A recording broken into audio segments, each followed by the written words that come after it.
I wish good things to you who's watching this. I am Alexey and I welcome you to a weekend of Carcassonne.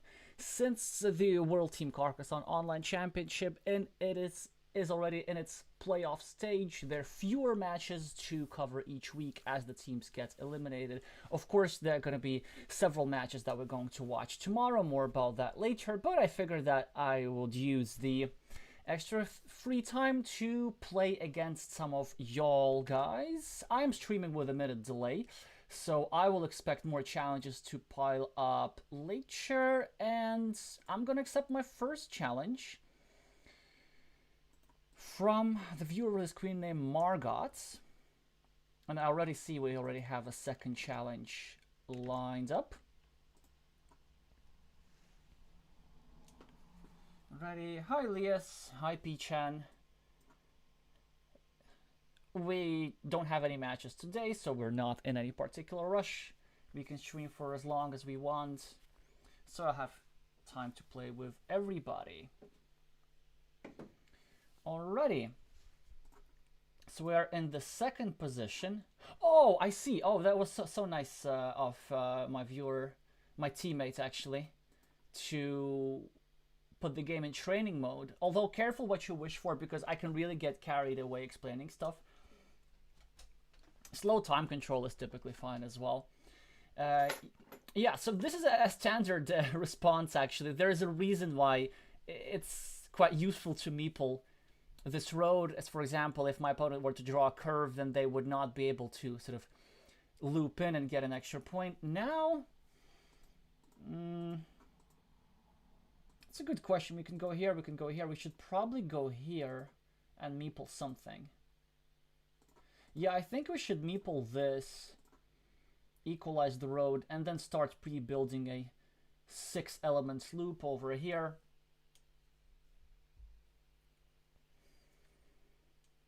Hi, Helga.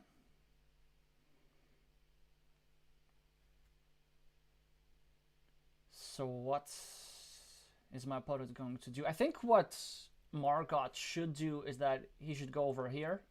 Just, yeah, very good start to 2-point road. And now, not really sure what to do with that one. I mean, this is a nice monastery, actually. Actually, that's a really nice monastery. It never gets blocked, even though it looks dangerous. I get an attacking platform around the city. I control my opponent's road. An alternative is to go over here or over here, but I really like this move. I think it's quite nasty. Of course, yeah, I mean, my opponent's gonna go here, but it's fine. There's still plenty of curves left.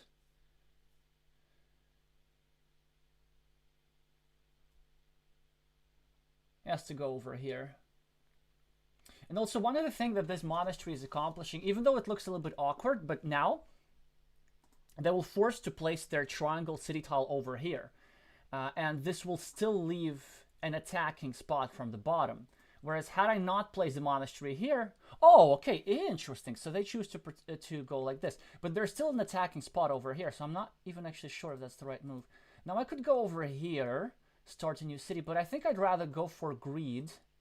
And if my opponent manages to cover up, then so be it. Yeah, not ideal, of course. They're gonna go over here now.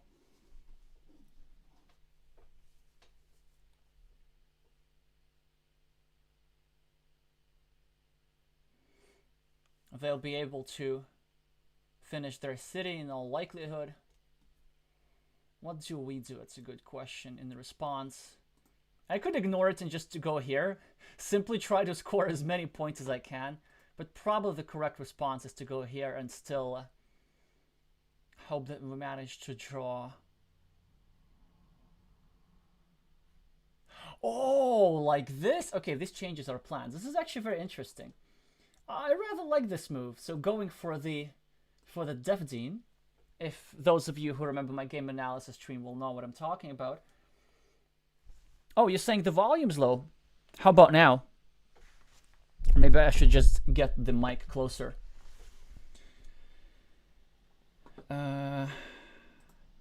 Here. I could also start a blocking attack, but I think I'll start like this first.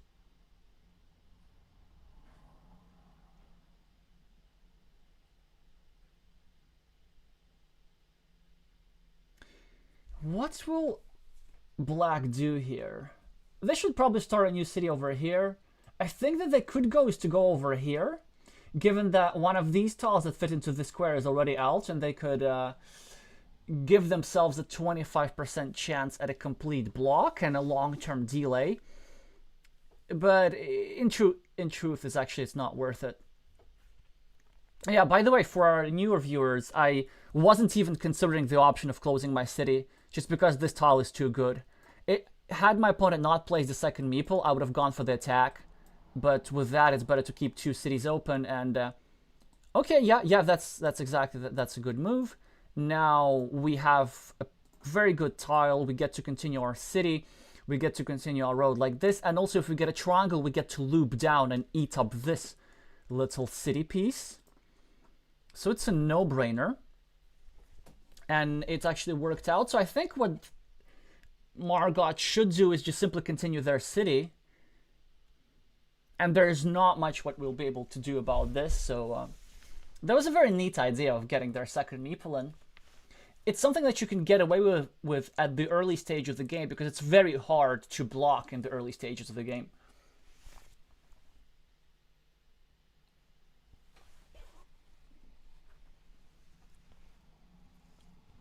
Because he had 2 shields over here, I mean, my opponent will be slightly ahead. So what do I need to draw? Actually, now I'm in a decent position that every single tile that I can draw has some value for me. Well, maybe except for triple cities, but a curve I can use over here. Monastery, that would be just a killer spot. This is also a good spot. And now, of course, we need to go here. Not like this, because it's still possible to attack this city. So we go over here. There's going to still, what, 5 tiles left to finish this city. Quite an obvious move. My opponent is going to finish his city. Good for them. Now I have to finish mine. It will be not quite as lucrative, but I'm not that behind anymore because I have a monastery, I have a road, open city cap. The question is, do we meeple the field? The answer is no. It's too restricted. Eventually, it's probably going to be worth like 9 points or something, but I would have to work hard in order to widen this field. And also, one of the things that I look when trying to determine the potential of the field is monastery spot. Because a single monastery gives you 3 extra green squares, or at least 2 extra green squares to work with for your field. But the monastery spots in this position are not anywhere here. Well, there's a 4-point monastery spot, but nobody's going to take them because there's a monastery spot over here for 5 and there's a monastery spot over here for 6. Speaking of monastery spots,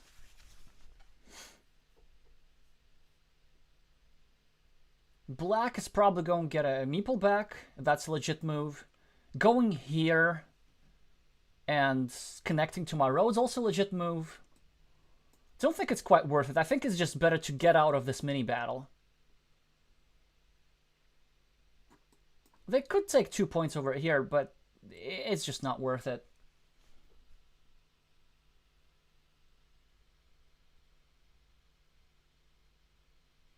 Hi, I'm IMD. Hi, Mono.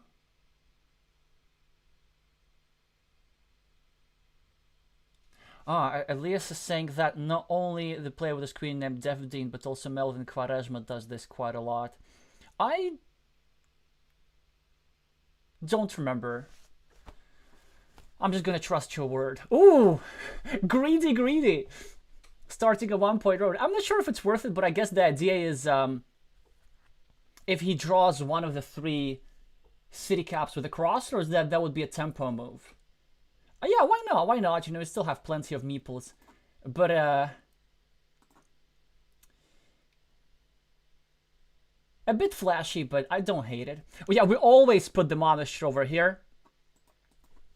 This, by the way, was one of the reasons why I preferred for my opponent. I think this tile over here for his city, he should have put it not over here, but over here. to kill off the second monastery spot, and that was just really, really good.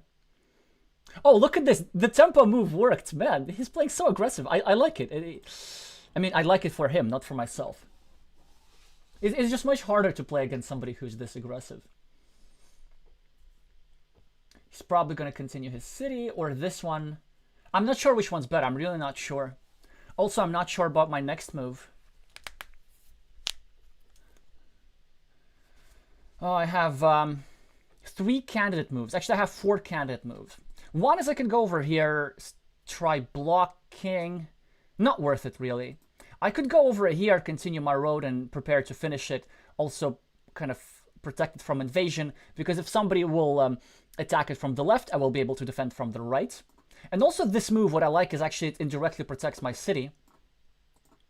Another move that I'm considering is going here and meepling the road. It's a good move overall.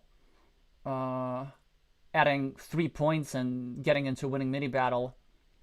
And a move which I'm not considering is this, because there's still 7 curves and there will be time to do that later. So I'm going to go with this.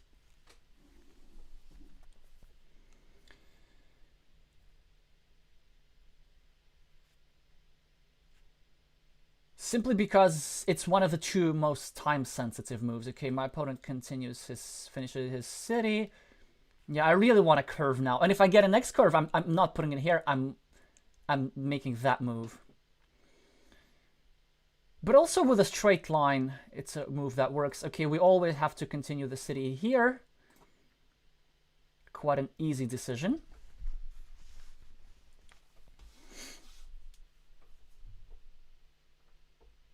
What can black do? They can finish their city, their road. They can score 2 points over here. They can continue their city at the bottom. Yeah, they decide to score 2 points over here. But there was another really, really cool move that they could have done, is take 2 points over here. Kind of starting an indirect Ukrainian technique against my monasteries. Trying to grow this meeple into something that will give him a lot of points. Okay, so I could go here, but there's still lots of curves, so I don't have to do that. I think I just need to take care of my monastery problems. This. Well, yeah, let's just go with what we had planned. One thing that I don't like about this is that I will have, if I get a monastery, I will have to spend my last meeple on it here. But then again, I'm getting meeple back here, so I'm not really losing value. Uh-oh. Oof. I mean, I like the idea of the Ukrainian technique. In theory, it's strong, but there was a much more time-sensitive move, is that I think my opponent had to break the city here. Because there are other ways how they can hurt my monasteries. They could have taken a straight line or so on. And also, unless they block this square, it's not like that powerful. Well, I guess I will have to spend a shielded tile on it, right? So there are 3 triangles remaining, and 2 of them have a shield.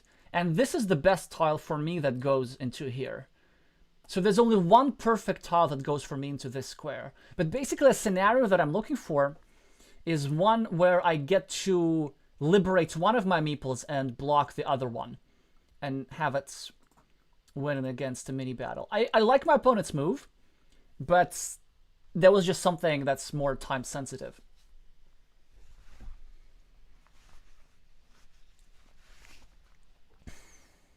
Wow.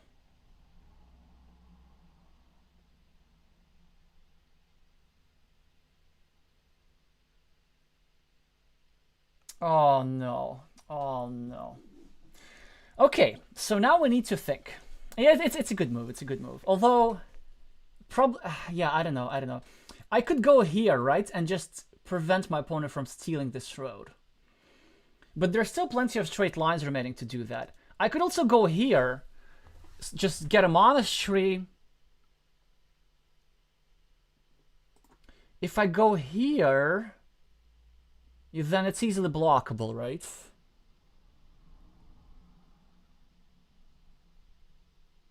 Okay, I think I have to go here, take the monastery, And if my opponent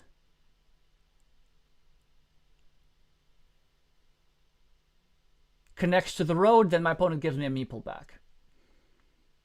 And also I'll be looking to grab a straight line later on, and then maybe free up this meeple whilst keeping this trap. So for example, had I had more meeples, I would have gone over here. That would have been a perfectly legit move.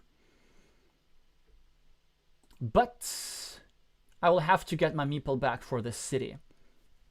It also depends on what my opponent does.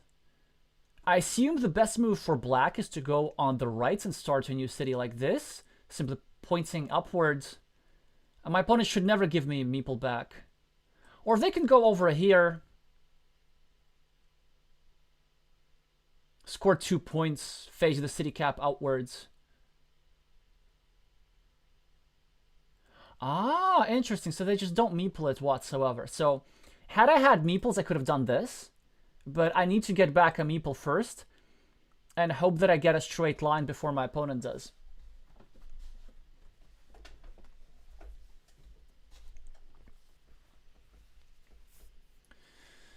Oh, another super interesting decisions that we have.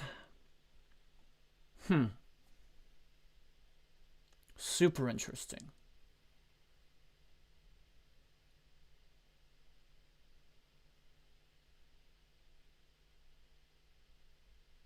Yep, yeah, it's a good move. It's a good move. Now, I could consider protecting here, but it's just not worth it. The style is too good, and eventually I will have at least 2 meeples. Yeah, if I'm gonna protect, it's gonna have to be like a straight line or something like this. Now, I'm considering 2 moves. One is going over here and dropping a farmer. But I think it's much better to clean off 4 points. That's also, by the way, I think what many players don't realize. Like, many players would be just absolutely panicking. Ooh, interesting. About this road over here.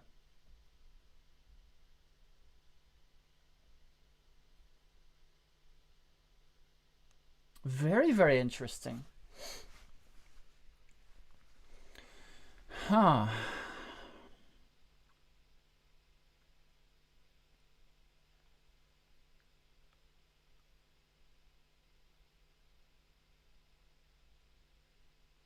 But yeah, but I just want to finish my previous thought. The idea was, I'm not in a rush to separate these 2 meeples simply because this gives me 4 points and cleans off a city cap. It's just too important. And also pre-finishes my road. So I could even consider going over here. It's like -1 point, give me a meeple back, but I'm not going to do this. But now I do run into a problem. A move that I'm considering is going over here and meepling this and connecting to this city, but it's just not that good. I feel like I need more meeples though. And then, because there's a bunch of stuff that will need to block over here. My opponent has 2 tiles to... Okay, my opponent has 4 tiles to connect. I have 1 tile to separate. So I need to get some sort of sequence of straight line plus curve before I complete the connection. Oh yeah, and I think the move for me is to save this, not meeple the city.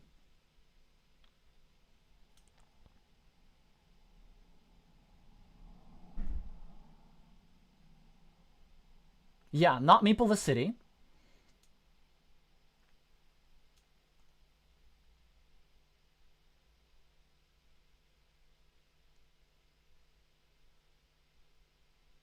And then I will spend the city cap on freeing myself up. And then this guy will be a bit trapped. So that's fine with me. Because I would need to start freeing up my meeples quite urgently. Because I need to be able to take advantage of monasteries. Great move, great move. Okay. Now... So I talked about like the importance of having meeples, but I'm gonna do something about... First of all, I'm gonna say in advance that I will have no regrets about this move, regardless of the outcome. I'm going to spend my last meeple. And I have some reasoning. 5 vanilla caps are still in the game.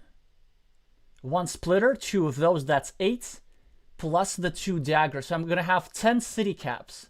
That's 1/3 of all the tiles in the deck. That gives me a meeple back immediately. And if case my opponent attacks, there are a few tiles. There are a couple of triangles with which I can prolong. And I'm also cleaning off a city cap, so that's pretty good. And there's also another reason why... Yeah, like I already... So I'm cleaning off this city cap, which is pretty good for me. And also there's another reason, right? My opponent is now disincentivized from going over here. Because if they go here, they're giving me a meeple back. So I know, like, it's very weird, but sometimes the way that you fight against, that you fight with a meeple disadvantage is that you put yourself at a further meeple disadvantage. Now, I do get a monastery, which you could say is fortunate. On some level, it's also unfortunate,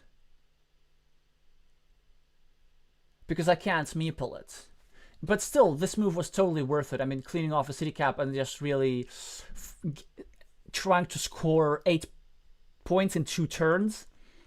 8 points is almost like a monastery anyway. And I have 2 main moves to consider.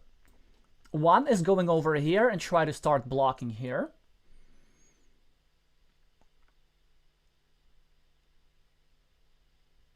But I'm not sure if I want to do that. I think let's just give my opponent a scare.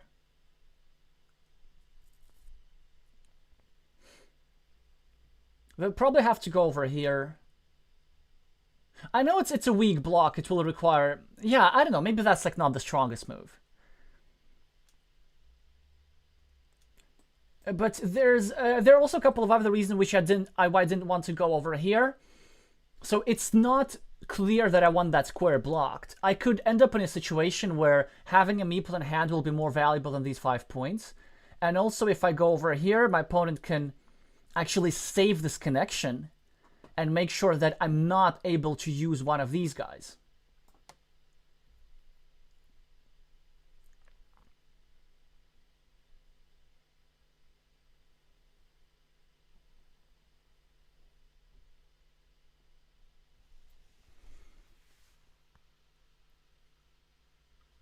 Elias is saying I would have taken the 2 points with the road. I'm not sure which road you're referring to. I mean, it was a long time ago, I presume. But, I mean, overall, I think like my opponent's playing really well. Except for one move. Except, well, maybe there was like this imprecision at the start. This, even though normally a very good move, I think they should not have allowed me to complete a city. Or maybe they're thinking that they can afford me completing a city.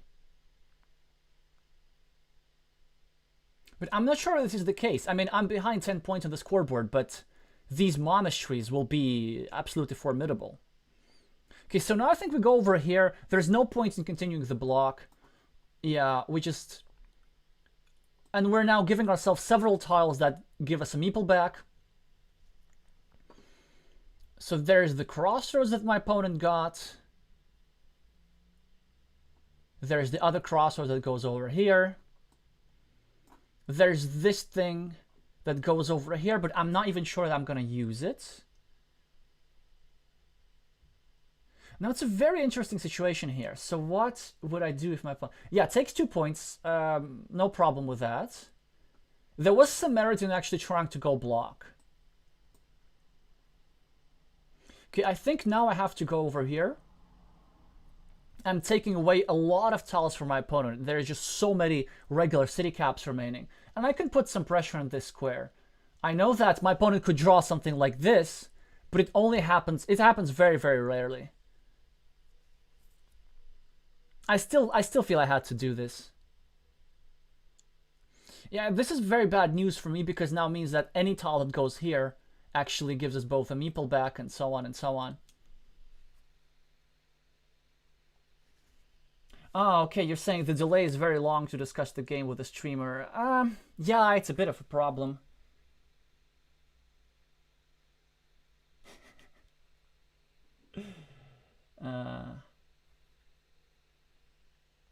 Oh, yeah, I was considering this move. Yeah, so Elias is saying to use this monastery to make the other monastery spot worse. I figured yeah, I figured for a variety of reasons it wasn't that worth it. Because actually, this monastery spot is not like that good. It's kind of hard to get your meeple back. Because of these two squares, like if you put over here, you get the 7 points, right? But then as soon as you put anything over here, then there's immediately a blocking attack. So whoever places a monastery over here, they should be willing to part with it for good.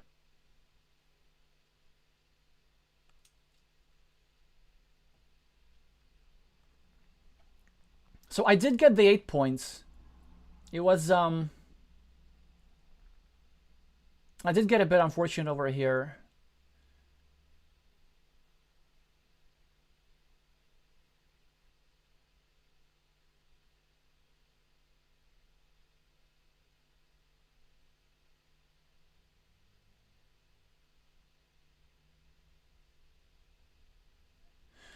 It would be nice to win the flip for the city cap. It would be so nice. So if I get a regular city cap, I don't get a meeple back. I have to clean off the city cap at the top. And if I win that flip, then I think I'll be in a good position. Now, obviously, the advantage of my opponent on the scoreboard is quite significant, to say the least. But let's say one thing, yeah, and they block the city cap, which is quite nice, a good move for them. Now let's think about our possibilities. If we can manage to preserve this mini battle the way it is, that would be nice, because I'm +5 over here, I'm +5 over here, so I'm +10 in mini battles, +11 in mini battles, and I have 15 points versus 1. So I'm actually at 25 points on the board. I'm at +12, by the way. I'm +12 for the meeple. But my opponent has high impact tiles.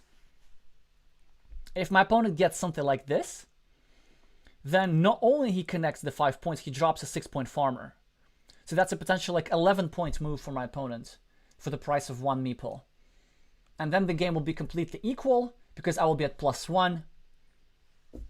And then also there's some scenarios how, let's say I free up this meeple, but then as a result I prolong my opponent's city, so that's not ideal. So I think we need to start blocking exactly like this and not in any other way. My opponent will get 3 points, so I sort of just gifted 1 point to my opponent. But the reason why I did this willingly is because there was only 1 crossroad tiles remaining, and my opponent just happened to draw the other road end. Now, if they place the monastery over here, I'm very, very happy about this. And the reason I'm happy about this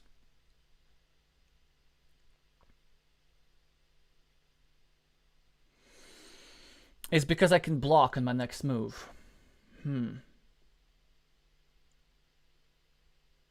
I also didn't think that I could have blocked my opponent here on my previous move.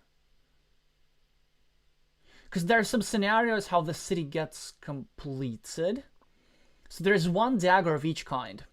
If my opponent gets this dagger, puts it over here, then there's a splitter that can finish my opponent's city.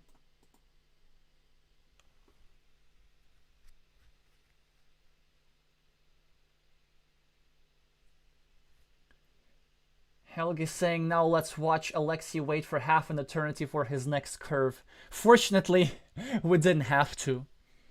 Okay, what do we do? Very difficult move. I mean, we could go here and give our opponent like a 50-50. But I'd rather not do that. I'd rather make 100% block.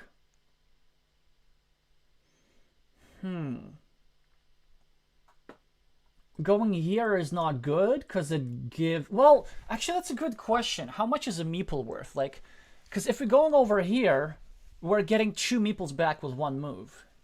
And we're also preventing that idea of our opponent finishing the city.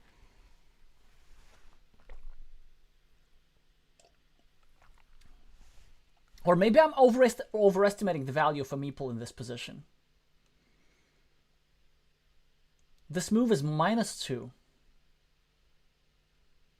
I could also block a monastery spot with this tile instead.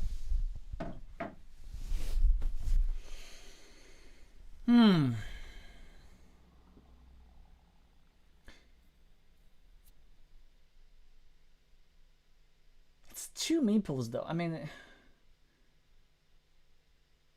Okay, surely a meeple is worth more than 2 points. Come on. I don't think it's bad. I don't think it's bad.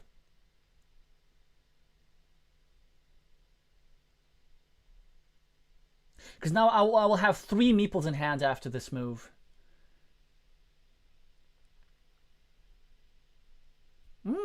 Interesting. So my opponent's kind of blocking the blocking square. Not fully though, because it doesn't protect against a straight... It protects against a curve, but it doesn't protect against a straight line. But if I were to get a curve, I can put it over here. Anyway, it's okay. So we're going to get a bunch of meeples back. Also, now we have to be a little bit worried about my opponent potentially finishing this city. Okay, okay. So...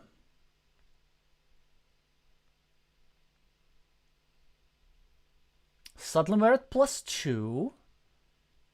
And we're at +12, 13.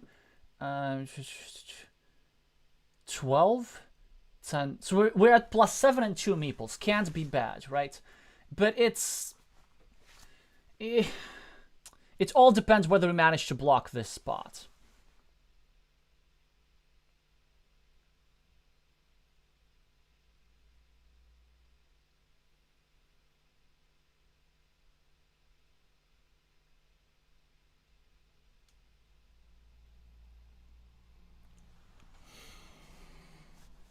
But now this seems a little bit better.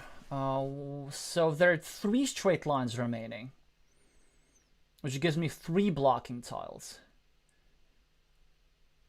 Okay, so that's very, very interesting. So, not sure what I think about this. So black blocked his own city, just to not give me a meeple back. But the price of a meeple is now quite low for me. And it also gives me an opportunity to start attacking this little city guy. Now, I could go over here just to equalize, just to make this stuff equal, right? And there are no splitters remaining. 1, 2, 3, 4. Yeah, that could actually work quite well. We're not going to go here, but we could go here. But then I'm protecting that square, which is not ideal.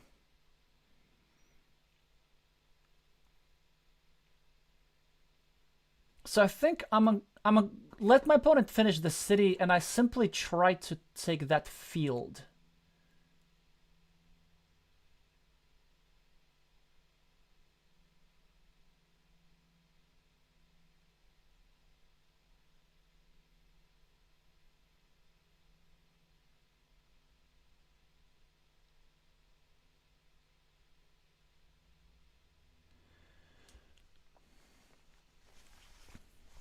Don't know if that was like the absolute best move, but it's okay. You can play like this. I'm also thinking that my opponent has another super high impact tile, and that's the starting tile. If my opponent gets the starting tile, he goes over here and drops a farmer. So it's like a 7-point move for my opponent.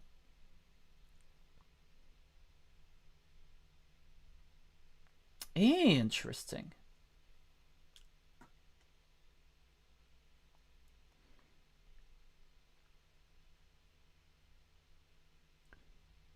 Maybe if I were them, given that they're behind, I would have just meepled the monastery. Maybe that wasn't such a bad idea. But I think here we're gonna have to just take another field, I guess. I could go here, drop a farmer, and hope for one of these guys. But I also could just go here, and I think that's the best move. Given that there are 3 city cabs that fit over here. Still 1 dagger of each kind. Again, +5. 1, 2, 3, 4, 5. 10, 7, 9, 10. Yeah, I think I have to do this. It was unfortunate that this field doesn't have a lot of potential. But it will grow if my opponent goes over here. And there are some scenarios how I can sort of eat up this city cap. Okay, let's go over here.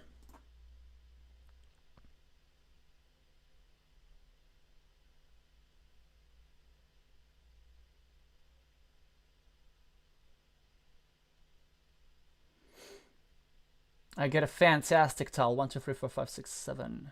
Yeah, it's a fantastic tile. My opponent, I guess, should start blocking. Yeah, it's reasonable. It's reasonable. I could protect, but I think it's not what I need. Because if this gets blocked, and if I get the tile that fits here, I can still take that city cap instead. I'm considering only 2 moves. Either going over here, putting pressure on my opponent like this, or going over here and blocking this square. 1, 2, 3, 4, 5, 6, 7, 8. Let's just go here first.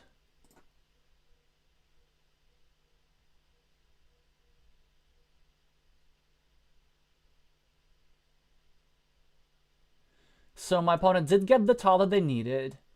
They're going to go here and they're going to drop a farmer as well. I think they should.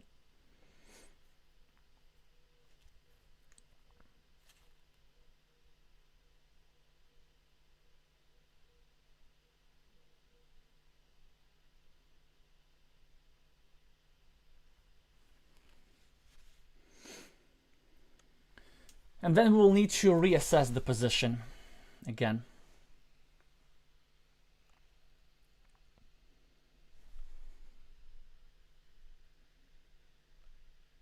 I drop it. Yeah, it's a good move. It's a good move.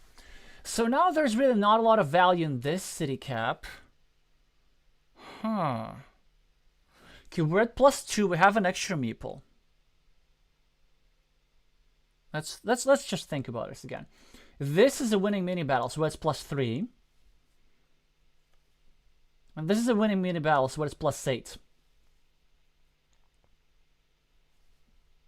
And this field versus this ruin is a mini battle, so we're at +9. Well, obviously, here's this 1-point city, but I'm not counting it just yet. Actually, no, I'm counting the points wrong. I've realized something, that actually it's sometimes better to just keep track of the points only on the board and not in the total. So forget about +2, +1 here, +1 this mini battle, +5 this. So +7. +7 is the points on board that I have. I could go here and sort of start blocking this guy.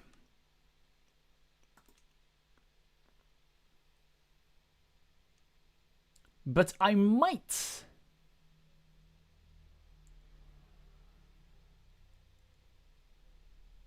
want to... What do I want? I want to win some flips for city caps. That's what I want. 1, 2, 3, 4, 5, 6, 7. Okay, there's still a straight line remaining. Basically, I'm thinking, like, if they finish their city, then they have to drop a farmer. And then they connect to this field. Sophisticate 9. Yeah, I think it's okay.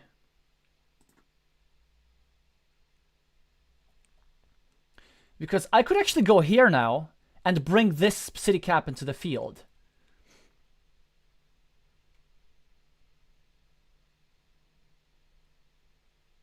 I'm still at +6 on the board. Now I'm counting this guy in.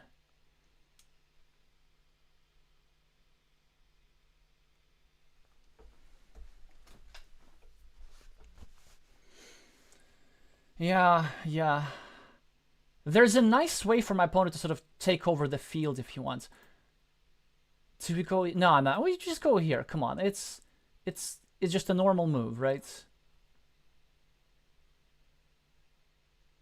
And now we go here if we can make it. I think that's what we do. We could also go here, actually, start a new city like this. That's also pretty cool.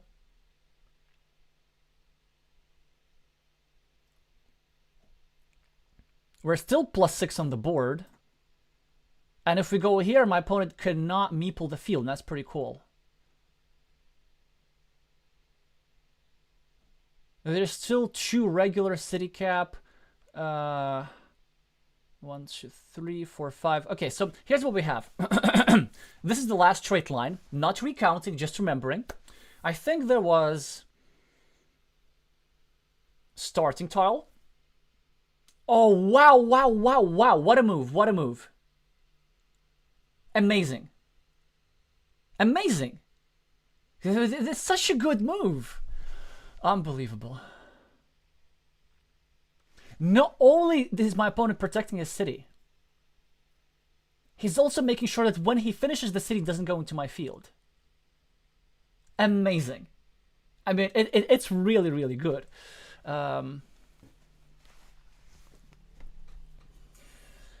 Okay, well, we need to think of something else, what to do. I could go here. I mean, it's not bad, right? Let's just count up the tiles first. So again, 2 regular city caps. Then we have 1 starting tile. Then we have 1 dagger of the other kind that I just drew. And then I think we have 1, 2, 3, 4, 5, 6, 7, 8. Yeah, 1 curve. And there are 2 more tiles. Has to be one of those big ones. 1, 2, 3, 4, 5, 6. Yeah, and there are 2 big city tiles. Well, there are 4 city caps, right? And I'm guaranteed to get at least 1.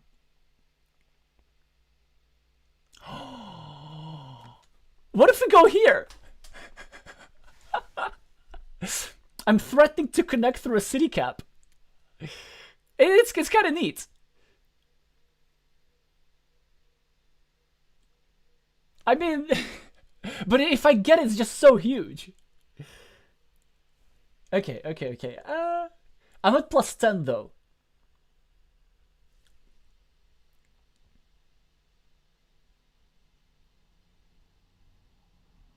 Yeah, let's do it. It's too much fun. I can't resist. There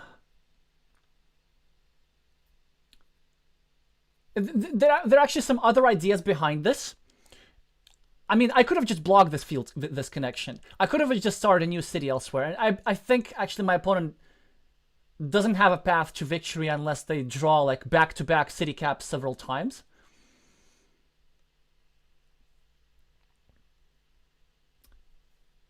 But my idea was that we have 1 super high impact tile and they can't do anything about it. And this high impact tile is not the same that my opponent needs. So they will now, in order to win, they absolutely need to draw this tile. And they also need to draw one of the 2 city caps. But maybe this wasn't the most precise way. Maybe this was more precise to, for example, meeple this field over here. Actually, that could have worked. That's a great move. They sort of stopping a field connection. And now I think we're going to go here. Again, 13 points, right? I could also just go here and simply meeple this. So here are some of my concerns. I was thinking just going over here.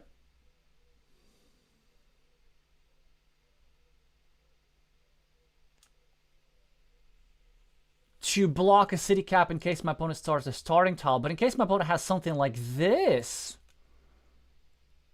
then it's a problem. Although it's not such a big problem because if they get, let's say, the big tile, they get 4 points over here, they start this. I think anything that I have is a blocking tile. Also, I may have miscounted the tiles because there's a Dorito that I'm not seeing.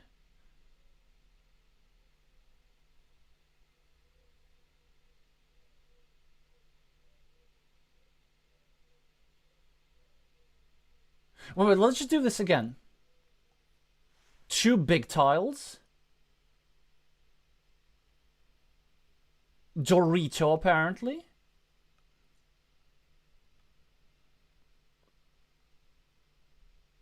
2 big tiles, Dorito. 1 city cap, 1 city cap, 1 city cap. Yeah, I get 6 tiles remaining for some reason. So there's something extra. I don't know what it is. 1, 2.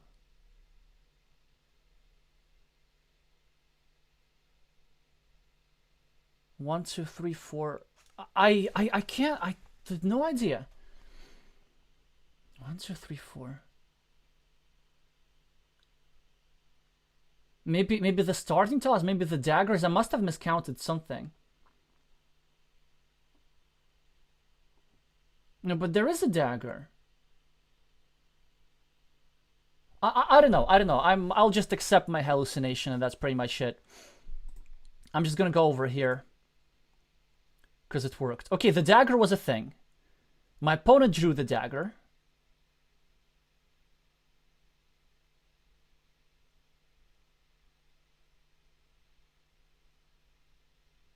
I'm not sure what I missed. Was there a tile discarded? I don't think so, because my opponent still has the starting advantage. Daniel is saying, love that farmer, thank you. Hi, Napalm. Hi, Glavier.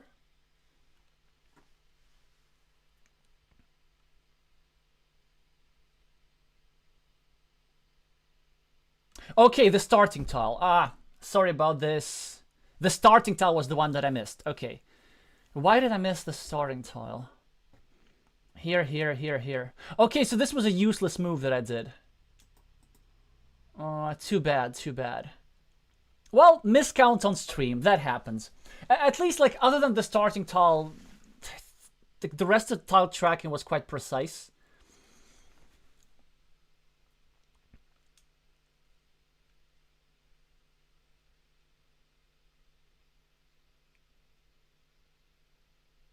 So we know that the remaining tiles are Dorito and 2 biggies.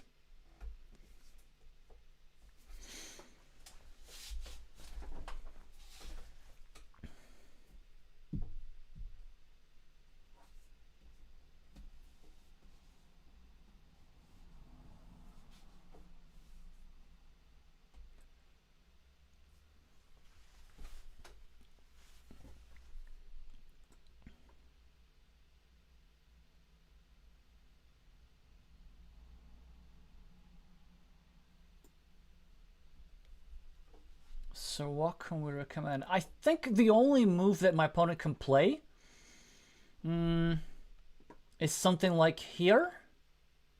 And then they hope that on the next move they get this. But still, like, the mini battles are too much. This monastery is game winning. Also turns out that anticipating this field was super important. And then I did get quite a lot of city caps toward the end.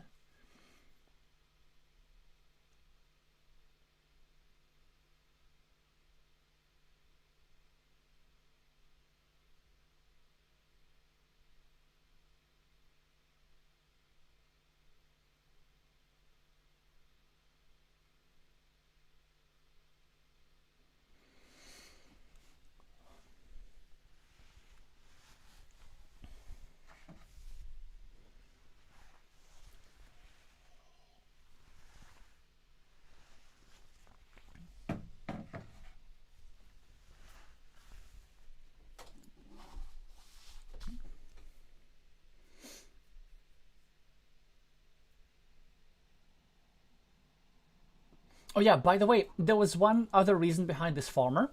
I'd left this city cap in a position that only I could take advantage of. Because if my opponent wanted to draw the starting tile, my opponent, instead of cleaning this city cap up, would have to first go over here.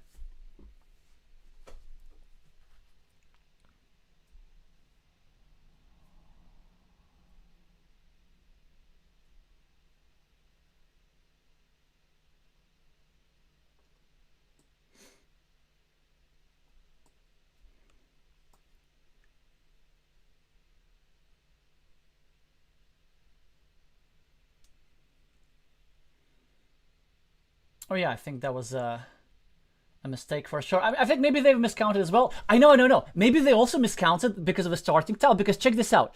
I played this block, and maybe they thought that one starting tile was still in place since I'm doing this. So sometimes that can happen, actually. Yeah, obviously I get my opponent's tile, and that's very, very nice for me. And then there's the Dorito, which they should place over here to deny. Actually, no, they should take the 6-point field, what I'm talking about. Yeah, and then I get this thing. Well, it doesn't matter. 3 points anywhere. So my opponent gets a big tile. It will just give him 1 point. So now what's the nicest way? I know you want to take fields, but I like roads.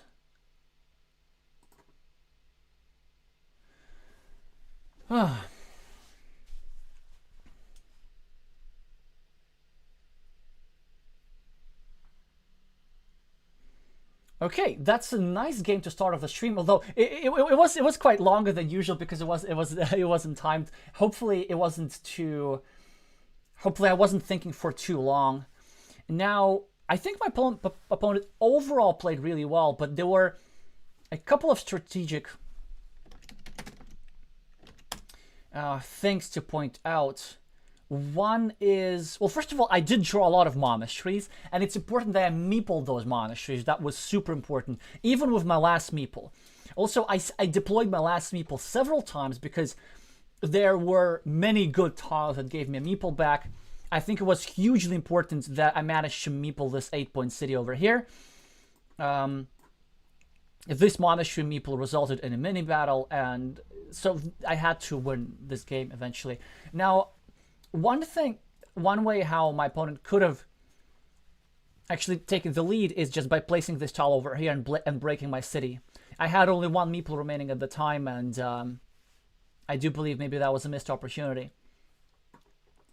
Other than the fact that there was something else to do with that tile, the move itself is pretty good. It ended up being a ruin that was, a respectable size ruin. And also, it did mess up with my monasteries quite a bit. I needed to like spend tiles on protecting. I needed to waste a city cap on getting rid of my opponent's threats. I needed to spend a couple of points on trying to free up my meeples and stuff like this.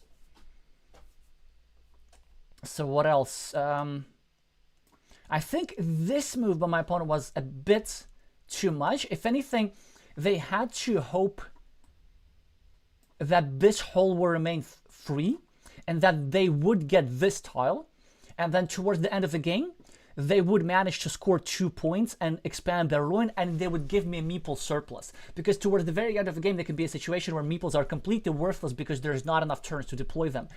And I think this block was a missed opportunity a little bit, and as a result my opponent managed to sort of hurt himself by creating a blocking platform for me.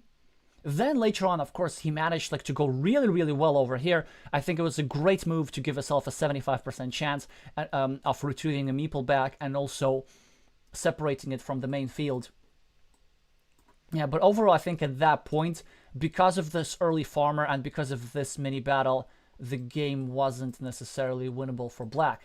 But yeah, very interesting, very interesting. All right, so let us have a look at who's next. I had challenges before. Yeah, you can send me a challenge, because I remember there were 2 challenges at the start of the stream.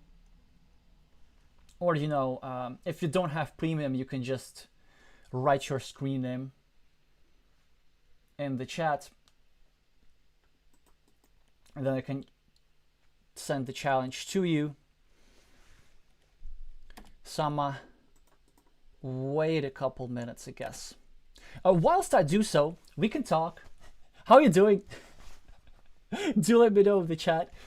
Okay, I also wanted to discuss the plans for the channel for the next few weeks. So obviously there's the World Team Carcassonne Online Championship. A lot of things will be decided tomorrow, both for my team and for others' teams. So tomorrow's a big day of Carcassonne. But next week, I am doing a Azul stream, my first ever. Games against viewers, roughly the same time, probably on Saturday, unless either my team or somebody else's team is playing on Saturday, in which case I would, of course, stream the match instead. And then a week after the Azul stream, there's going to be our monthly viewers game analysis. I've got a lot of submissions for the June analysis stream, so I won't be able to look at all of them, but 3 games I'm going to cover as usual. All right, so we do have a challenge from Complex, and I get to go first, and this is a timed game. Okay, my opponent gets very good tile. I have to... By the way, there's a trap.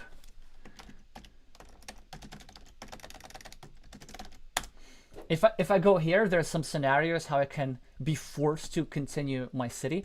But anyway, let's just go here, create an attacking platform against my opponent's city. My opponent will finish his city. And then I'm in a tricky spot. I need to start a new city somewhere. I could go over here, but I think the best move is to go here. Although, you see, like, no matter where I put the tile, there will be a possibility for my opponent to attack 2 meeples at the same time. So I might just get it over with and go here. But then this leaves 2 vulnerable spots. No, I think this is still the better move. Although that's interesting, it's a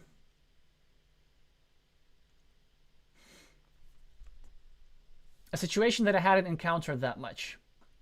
Okay, I can go here. I think the best monastery spot is here, because I get to separate these guys, and I also get to pre-build a 3-point road next to my monastery spots, lots of green squares. So what does red do? Does red connect? I don't think so. I think red just gotta take the road here. Yep, yeah, that's the best move. I always have to go here, try to finish my city, not get it.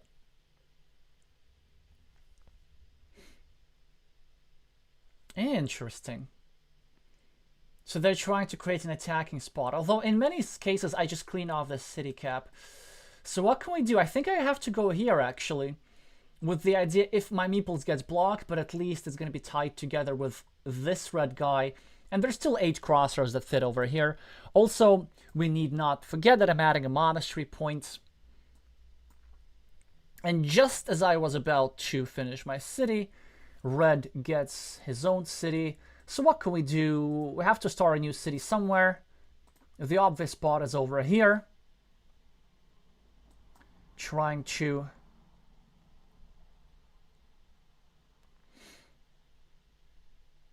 harass my opponent's city. We will be getting a meeple back, by the way.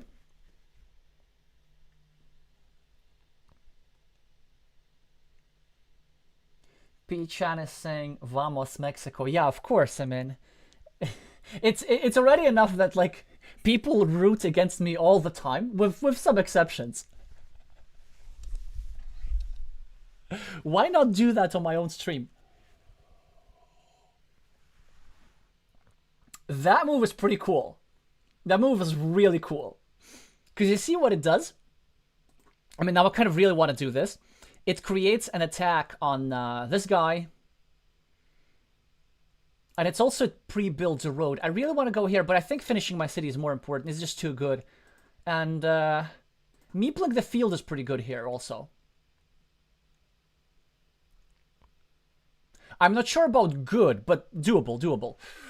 The idea is like if my opponent finishes his city, then this field has potential 9 points. Maybe that was early. I'm not sure. I'm not sure. But it's certainly something that I'm intuitively inclined to do. Now we get to go over here, and of course there's some scenarios how our meeples get tangled up together, but I still have to go here. Okay, perfect. Red plays field restriction and start a new city, but we get to have a meeple back, which is pretty cool. Yeah, things are looking not that bad. Now, I could start to block here, but I don't like it. I think it's better to just go here, expand my field, and continue my road. All these things. These are good things. Yeah, what does red do? I mean, I have no idea. They have to meeple a monastery somewhere. But they have to spend their last meeple as well. Maybe it's okay. Maybe they just go here. I think they should... No, not like that. No, nah. A better move... No. Was to play one to the right and meeple the monastery and then preparing to finish with a curve. That's a standard tactic. I think it's a big miss. Because I get to stack monasteries now. But what does it matter? So my opponent equalizes the farm. And I have only one legal move, so that's pretty simple. And I do have a couple of extra monasteries, which is super, super nice. I'm about to face my next big dilemma, by the way. Okay, now not that much of a dilemma anymore. Wow. I was thinking of taking these 4 points over here, but now the move is obvious. I have to do this and put pressure on my opponent. And I have to meeple this road as well. Because in case if they do get a tile that they need, then at least I have the loop.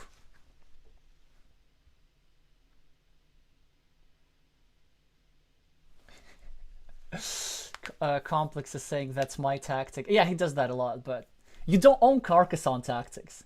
And also, just as y'all are... Hopefully, I get these messages a lot that you're kind of learning from these streams, which is great. I also learned from my opponent as well. So I also learn from y'all once in a while. Like, for example, that tactic from by Margot in the last game. Okay, so red is asking for trouble here. Although, maybe that's not such a bad idea, right? So red is saying, I'm going to sacrifice this meeple in the name of completing a big city. And I don't hate this play. But I think what could happen in some scenarios, red gets all his meeples blocked. Yeah, maybe that's actually that's not such a bad idea. Oh, man. Oh, that's a great move. Oh, that's a great move. That's a fantastic move. Rebuilding this road, it's so good. I mean, I could go here, but I don't like this, right? There's a way how my opponent could finish both cities. So I think what I'm gonna do, I'm gonna go here and create a Sophie's Choice block. Yeah, I mean, of course my opponent is likely to get his meeple back, but it's only a 50% chance because there's only one starting tile remaining. So now comes the big question, right? Are you gonna sacrifice your meeple? And I think you probably have to, but as red, maybe you go somewhere else instead. I don't know. If they go here, that's super, super risky.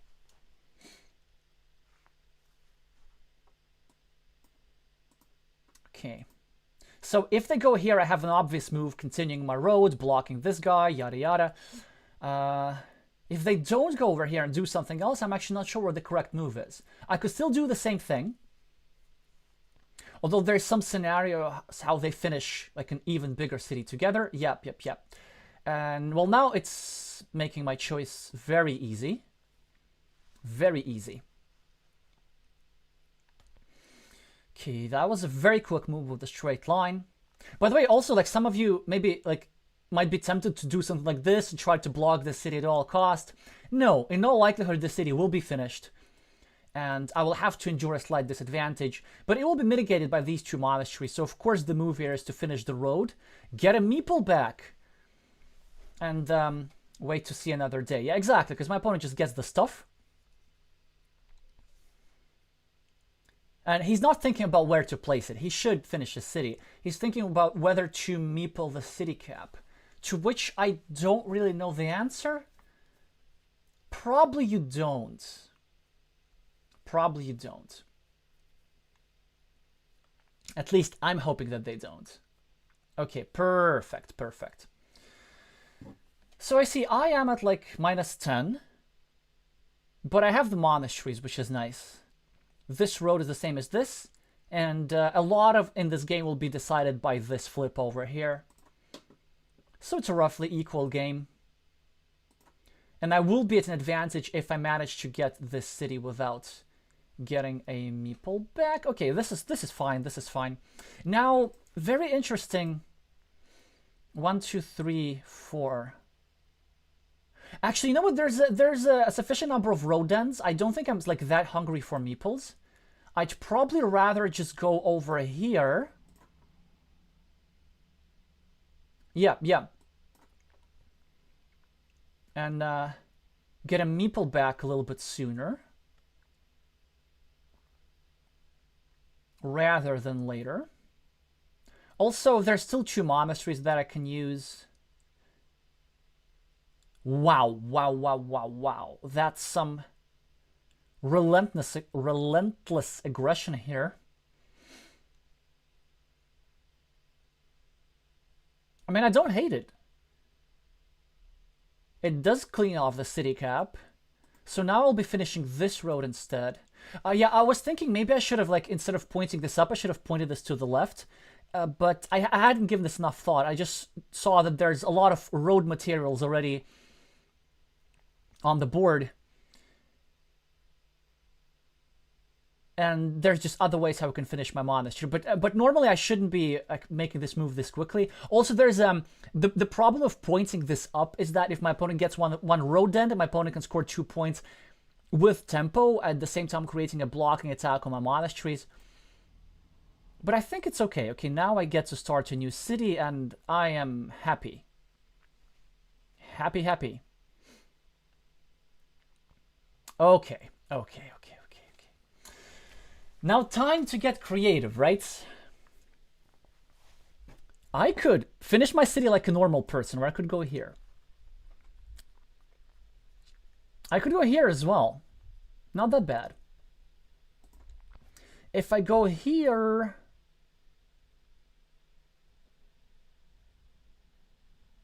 with any road material, my opponent gives me like 75%. I could go here as well.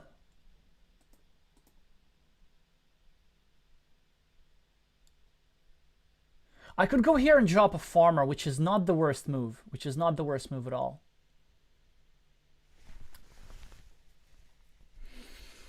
Which is why I'm going to do it.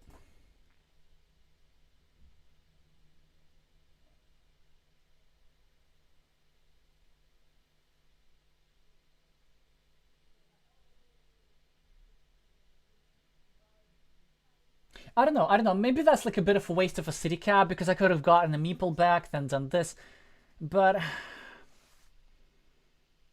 I do feel that I'm taking away some tiles from my opponent, and it's a nice field to have. It's quite closed.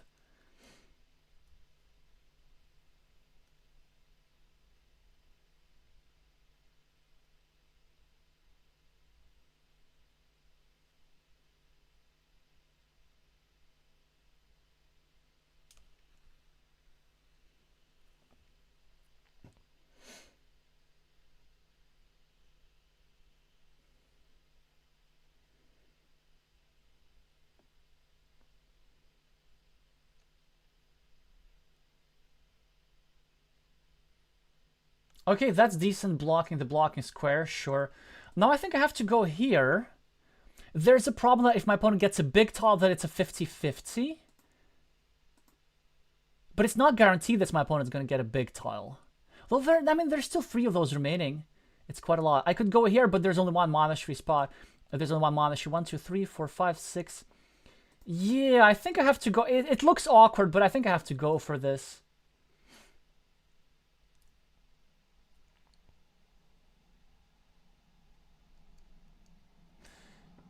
My opponent now has to go here and leave me a 75% chance.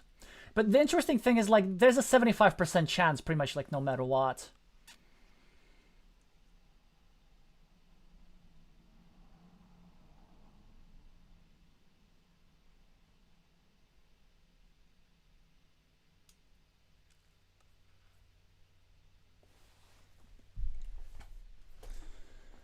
Ah, whoa. I would have... Okay, maybe my opponent's just waiting for a city tile. And also he's trying to finish this thing with a couple of straight lines, which is pretty cool. Ain't gonna lie. But... yeah, I'm just gonna go here. Okay, so my opponent finishes the stuff like this. Okay, what if I go here? It actually does not really prevent that much. I could also go here. Then if I get one meeple, then the second one is not that threatened.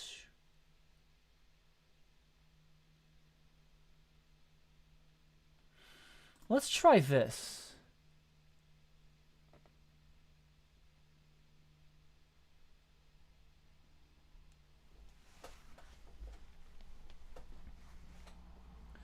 Oh, that's nice. That's a really good move, because it's pre-building a road and leaving an empty city cap, which I'm not going to take.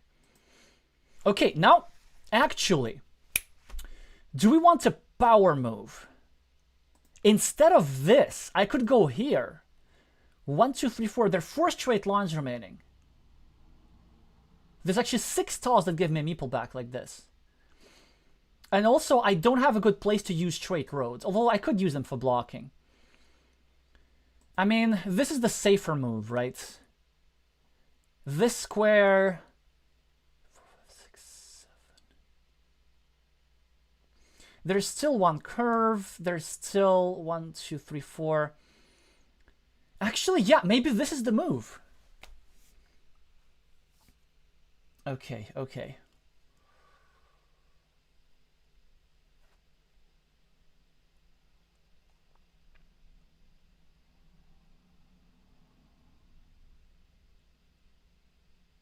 Yeah, I know I risk kind of getting 2 meeples trapped, but...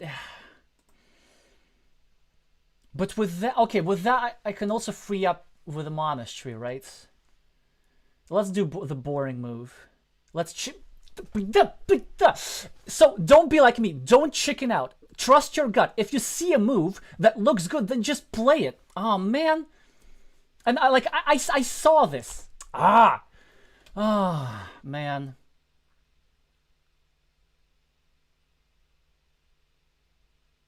All right. Well, I guess we can use straight lines for blocking. That's fine.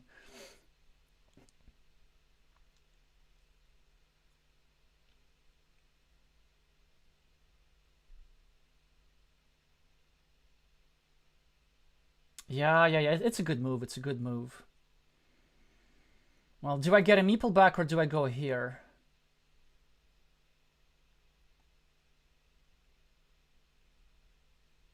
Honestly, I might just go here. But how many city caps there are remaining?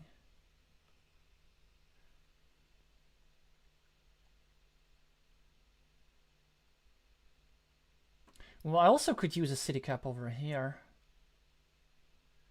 Now, let's just go here. Let's just go here. Like a normal person.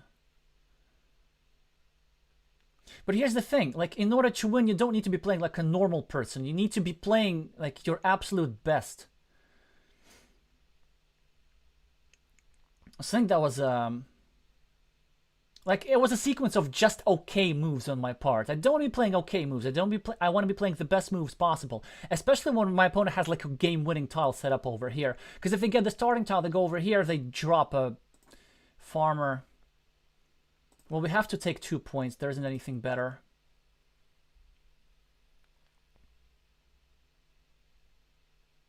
Yep, that's the... oh, man.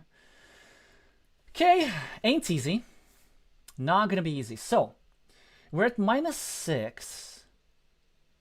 -12 for the... okay, fields are equal. Never mind the 6. So we have 8 on the board. My opponent has actually 3, 5. So I'm +3 on the board. I also have a meeple in hand. But if my opponent gets a meeple back, that's a big problem. I could just go over here and try to...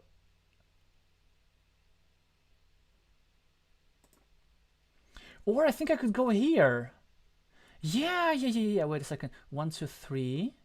Yeah, because my opponent is incentivized to do this rather than this, right? Also, are there any scenarios how these field merge? Oh, there absolutely are. They absolutely are. That's a problem. Tile, tile, tile. Yeah, like this. That's possible. Okay. Although, if I do get a monastery, it's almost like a game-winning tile for me as well. Now,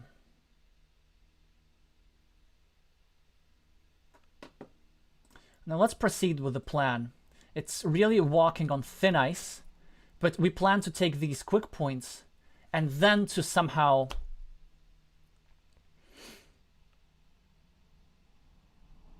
Okay, yeah. Try to prevent this field connection. I know, easier said than done. But we have to follow through. Maybe I get to re-attack the field somehow. Okay, perfect. Not yet. You can't do this. You can't go there. I know you can go over here, but then I will be able to re-attack. Okay, good. And I think now I get to attack the field like this. Now the question is, how many tiles are good for me? And the answer is actually not so many. 1. No, wait, there's still the daggers, right? 1, 2, 3. I mean, it has to be the move, guys. I know I think it's the last curve. 1, 2, 3. Oh wait, I also need to finish my monastery, but I can do this later. 1, 2, 3, 4, 5, 6, 7. Wait, 1, 2, 3, 4. 1, 2, 3, 4, 5, 6, 7, 8, 9. Yeah, it's the last curve, but there's still 3. There's just the 3 daggers, right? And there are even no crossroads. So this spot is like super blockable. But if I don't go there, my opponent will connect the fields with a monastery or something like this. And also 3 daggers. I mean, it's 3 tiles. It's a lot. Also, I have a monastery set up over here. Like, there's just a lot of good tiles that I can have. Also 66, 66. Now I'm technically in the lead. 1, 2. Yeah, let's just do this. So my opponent does get one of the daggers. But now they should be absolutely preoccupied with trying to block this, and that's something that I'm hoping for. Yeah, okay, they do this. Now, never mind, there were 2 daggers. So there's only 1 tile remaining that fits here. But it's fine. And it's exactly the tile that my opponent needs to finish a city. So if he gets this, then it's like a double impact. But I still have the monastery tile that goes over here.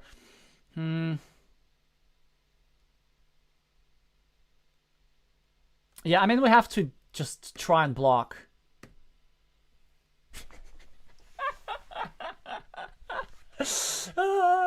Undeserved win. Oh, by the way, you know what I could have done? Like, had I known the tiles, I could have taken this tile, placed it over here, and like meeple the field, and with the same move, connect this guy into the 9-point field, and this guy into the 6-point field. Oh, man. But by the way, even with the miscount, even with just the 2 tiles, I still stand by this move. Because it's it just gives me a lot of winning tiles.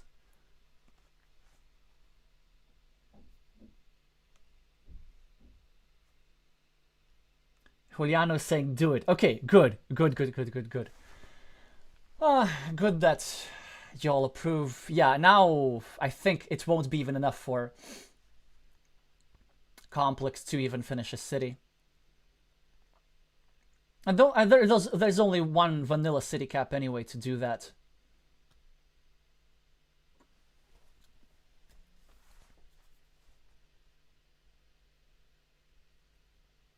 Yeah, I mean, I don't think I played this like that badly. I do feel that I've played a bit too conservative a couple of times. Like maybe that move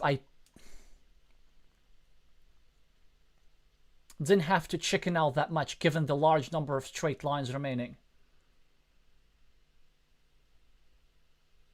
On the other hand, getting 2 meeples and an immediate meeple back, I think that was okay. That's a great move. 7 points, and also hoping to get a meeple back. Wait, okay. What's more important? Let's actually... The field connection, or... First of all, let's just do a point count. Can we try, like, make a brilliancy or something? Okay. I mean, surely this has to be the best move, but 66. -2 over here in cities. -5. Okay, I'm at -4. I was like considering a move like this if I were further ahead and like meepling this, but no, I have to complete the connection. Now I'm at like +5, I think. Yeah, now my opponent does this. I'm at +4. Okay. What's the move? What do I need to play?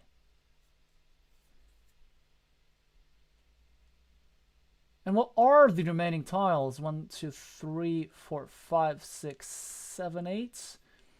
Well, there's a vanilla city cap. I remember that. And the last Dorito has just been used. Oh, of course, the other triple city. So, okay, let me think. Here's what I can score.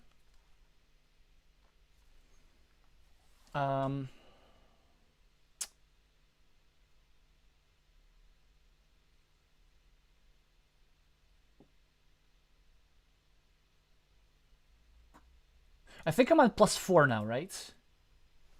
Okay. Let's say if I score 2 points here, my opponent goes here, finishes the city. He scores 6. 1, 2, 3, 4.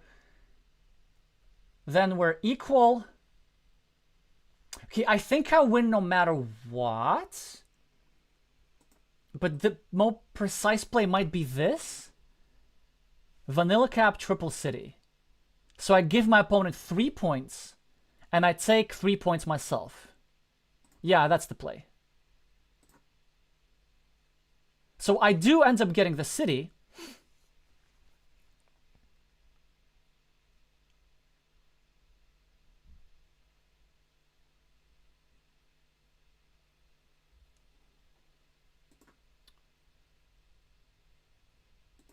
Ah.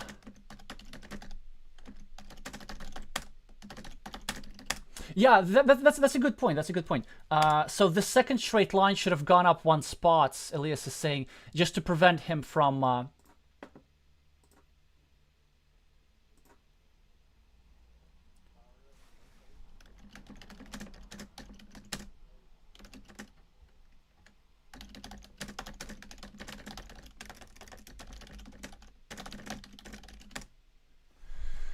Okay, well... Yeah, but that's a great point. I think I could have been more precise and try to block from above. No, actually, no, I disagree. No. No. I did this to set up a block not with a straight line, but with one of those. Or like towards one of those. That's what I was thinking at the time. Because yeah, like not all blocks are about straight lines and stuff like this. Anyway, I think this was okay. A couple of mistakes from both sides probably. But yeah, ended up having +5. And this move that we did here guaranteed the maximum points. Almost on point with tile counting. Yeah, I think that's alright. Anyway, also I got some nice tiles as well. And I think the main thing that lost Elias the game was not meepling the monastery. Yeah. But, I mean, what do I know? Anyway, good game. Alright, let's see who's next.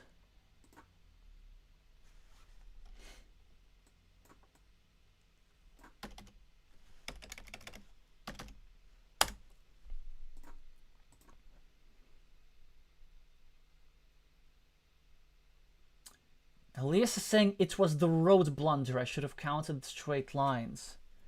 What road blunder are you talking about? I don't think you did anything wrong with the roads. Okay, we're playing from against Rabassa from Team Portugal. The first time ever on the stream, actually.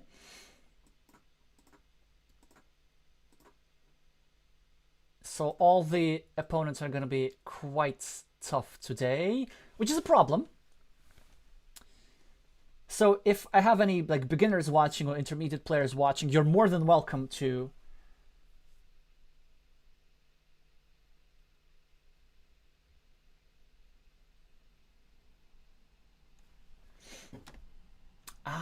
I see. Yeah, Elias was, I think, referring to a blocking attempt earlier on. Okay, what do we do? What's the correct move here? I forgot. Is it this? Is it this?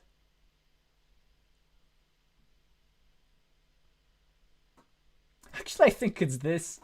Yeah, you'd be surprised, but I really think it's the best move. There are a couple of reasons for that.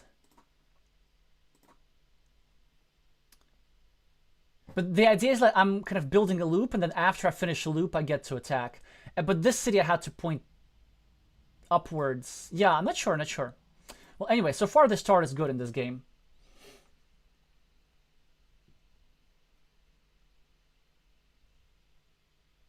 Yeah, Elias, I know that the idea was to join your field, but I think it was a decent idea. I don't dislike your move. Actually, I like your move. Yeah, I think you did what you had to do. Okay, we get attacking and we get a fantastic tile. The question is, what do we meeple? Well, it's quite obvious it's the city, because it's just way too early to meeple fields in a situation like this.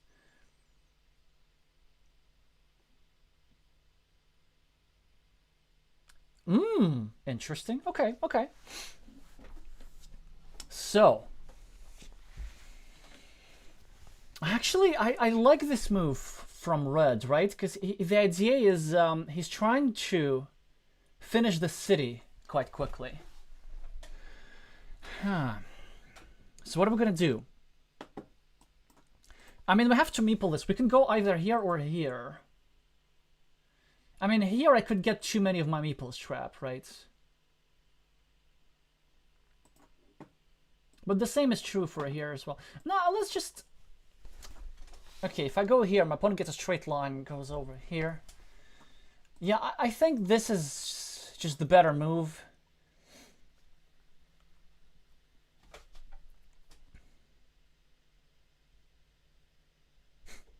My opponent is in a bit of a Zugzwang. It can't be correct. I mean, I get... First of all, I can go here, actually. Yeah, I think I should do that. Just trying to save this bit. It's worth the point sacrifice, if you ask me.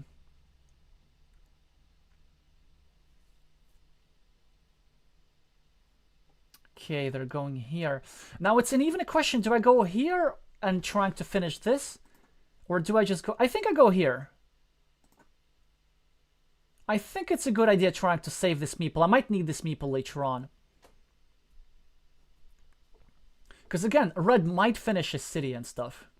And this I want to keep flexible because I can either use it to score 8 points for normal city, or I can like loop this down and create a big ruin. And also now I always have a 4-point option over here. So now the move is to meeple the monastery, but on which side? So we have to look at the dagger asymmetry, right? Yeah, this side is correct. Because if my opponent attacks this meeple, then I will have fewer tiles remaining by 1 to fit. You see, because one of these daggers is out. So this monastery is slightly better than the other one. Oh yeah, and not meepling monastery is not an option. Just a reminder. Okay, now I get to score these 4 points. And now suddenly, I don't think we even have to block. Because if Reds wins that city, that's like almost okay, I guess. Okay, but now we get to connect this road and maybe then block. Now it's a super interesting tile. I can go here, which would be a horrible move. So I'm not gonna do it. I think I have to go here and attack this. Yeah, it's also a bit iffy, but it's just better than leaving an empty city cap. Okay. Okay. So this is very, very interesting, right? My opponent. Or do we just go here? Do we just go here and YOLO it? No, it's not a good move. It's not a good move. It'll be such a content move, man. Man. Or actually, do we just go here? I may have not thought this through. The many triangles remaining. I can't go here either. It's... Yeah, you know what? I think I have to do something like this. Yeah, waste a shield. I know. Not great.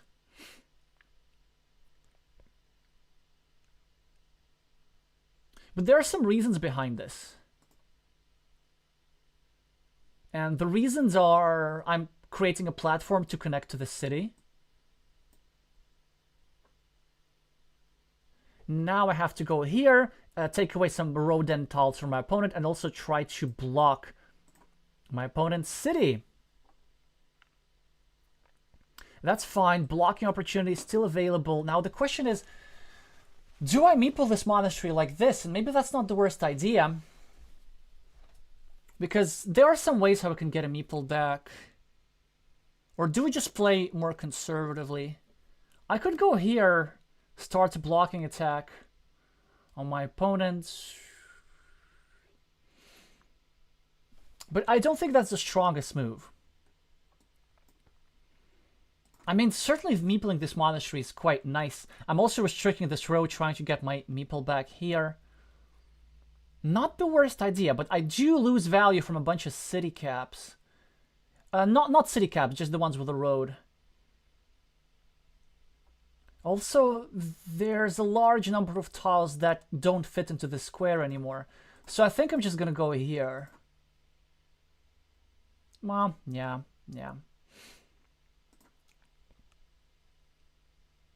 Well, I do get to finish my city, which I think is the first order of business here. It's a question of whether I meeple the field or not. It's a good field, I guess, long term. But how long do I want to be stuck with playing with one meeple? I'm still going to do it, because if my opponent gets the tile that fits here, that could be somewhat problematic. Okay, they start a city, which makes sense. And is this one of those cases where I don't take the 2 points and just go over here, trying to block my opponent? But I don't think it's that worth it. I mean, it's just it's a 2-point sacrifice, right? I could also go here as well, kind of protecting the opponent's city, but no, it's not a good move.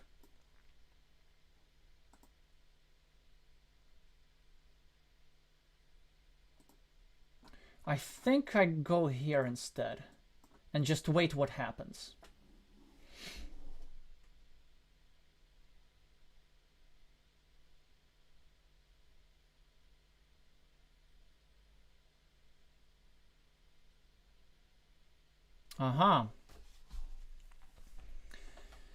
Certainly some interesting things. I can go over here, try block the square.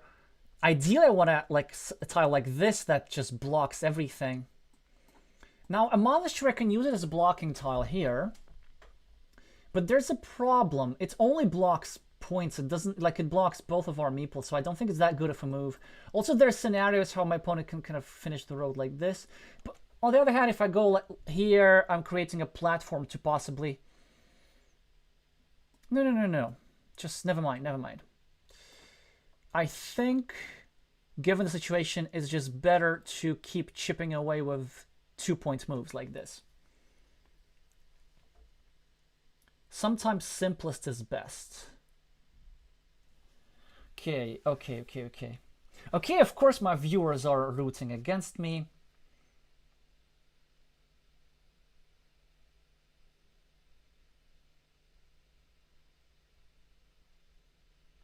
Okay, Elias is still talking about the previous game, which makes sense. But I think I just have to keep cleaning off city caps with my one meeple.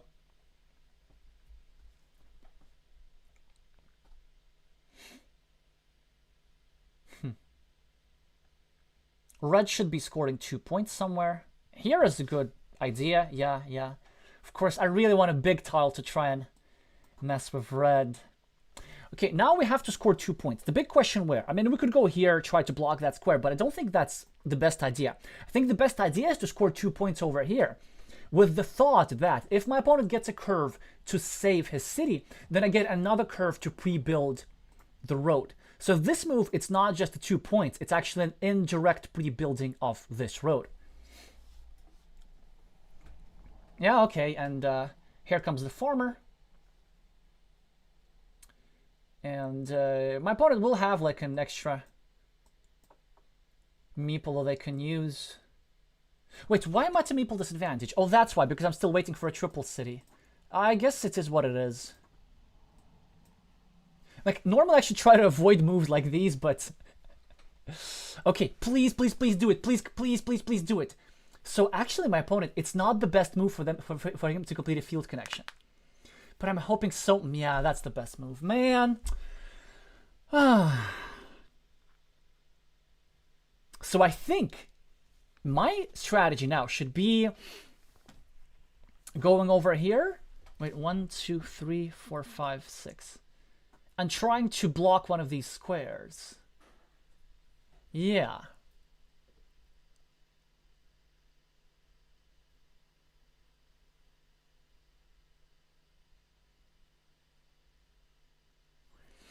I could also go here.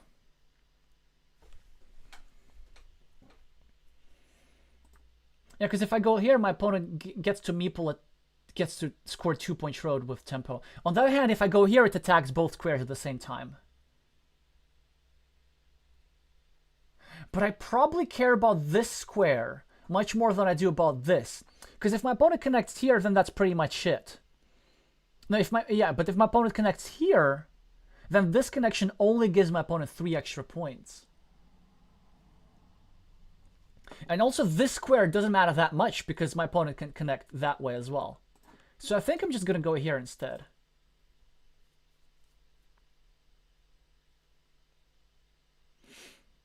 Okay, now it's an interesting situation. So I'm tempted to score 3 points here. I mean, it's 3 points. It's a lot of points. A lot of points, come on. And also, I still have like 5 tiles that fit into this square. On the other hand, yeah, I think they're just being a bit too greedy. I'd rather just put pressure on my opponent. Well, although I know I would have gotten a better tile as a result. Yeah. It's a good move. It's a good move.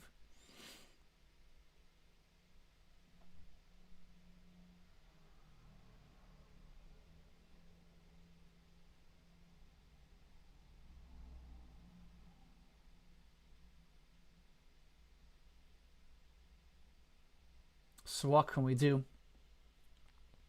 We can't really afford to fight for field yet, so we're just gonna have to go here. Start putting some pressure. And now here we need to answer ourselves a question. Do we go here and try to build a big ruin? Or do we still preserve hope for finishing this city? There's still 4 tiles that can finish this city. So it's not the worst idea ever, right?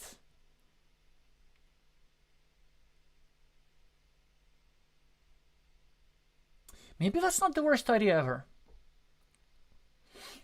And also I can even finish it like this with this tile too. I am 12 points ahead, which is nice. Yeah, so actually I think strategically... No, wait. Strategically, there's no necessity to finish the city, right? Because I should be winning if I get a curve and simply block this piece. And also, it's quite nice that I can sometimes go here and eat up these pieces.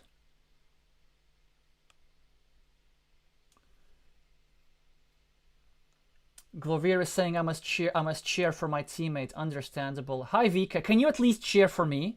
Everybody's coming to my stream and rooting against me. So at the very least, what you can do if you're rooting against me, then just meeple that like button for the algorithm. That would be nice. Okay, 3 points here, or I mean, it's a 4-point move. Yeah, let's do it. Let's do it.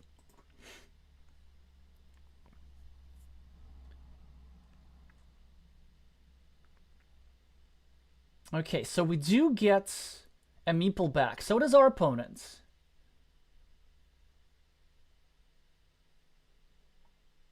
I guess we kind of want to go here. We could maybe want to go here. We want to do something crazy. No, we don't want to do this. Actually, I think this is the move, right? Because I need to clean off a city cap, and I need to prevent my ruin from invasion.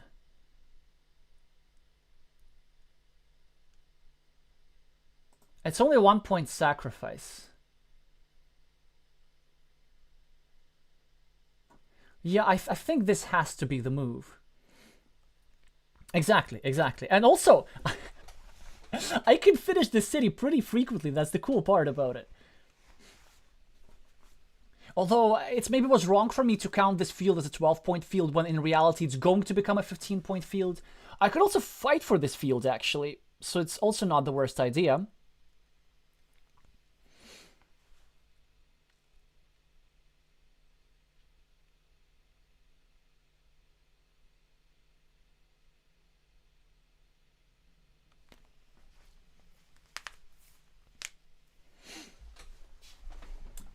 Huh, let's see. This is the last dagger of its kind, by the way. Yeah, this is the best move, I believe. Huh.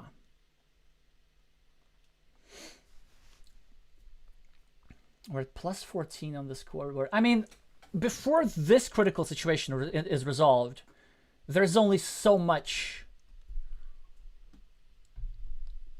that we can do. We never go here.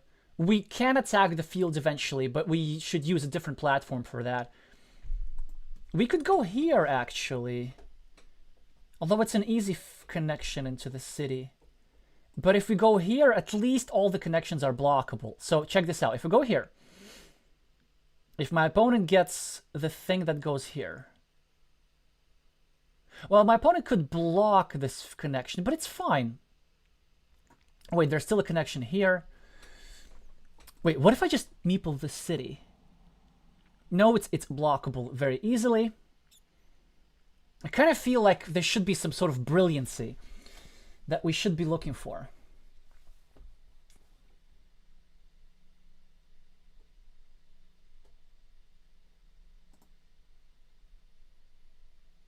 I think this is it.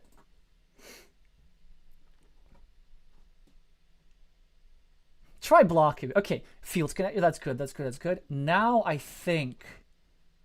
I know my fields fight opportunities are dwindling, but I think it's more important to go here and just not let my opponent get away with this. Because I still have the ruin. The ruin is good enough. Okay. Okay.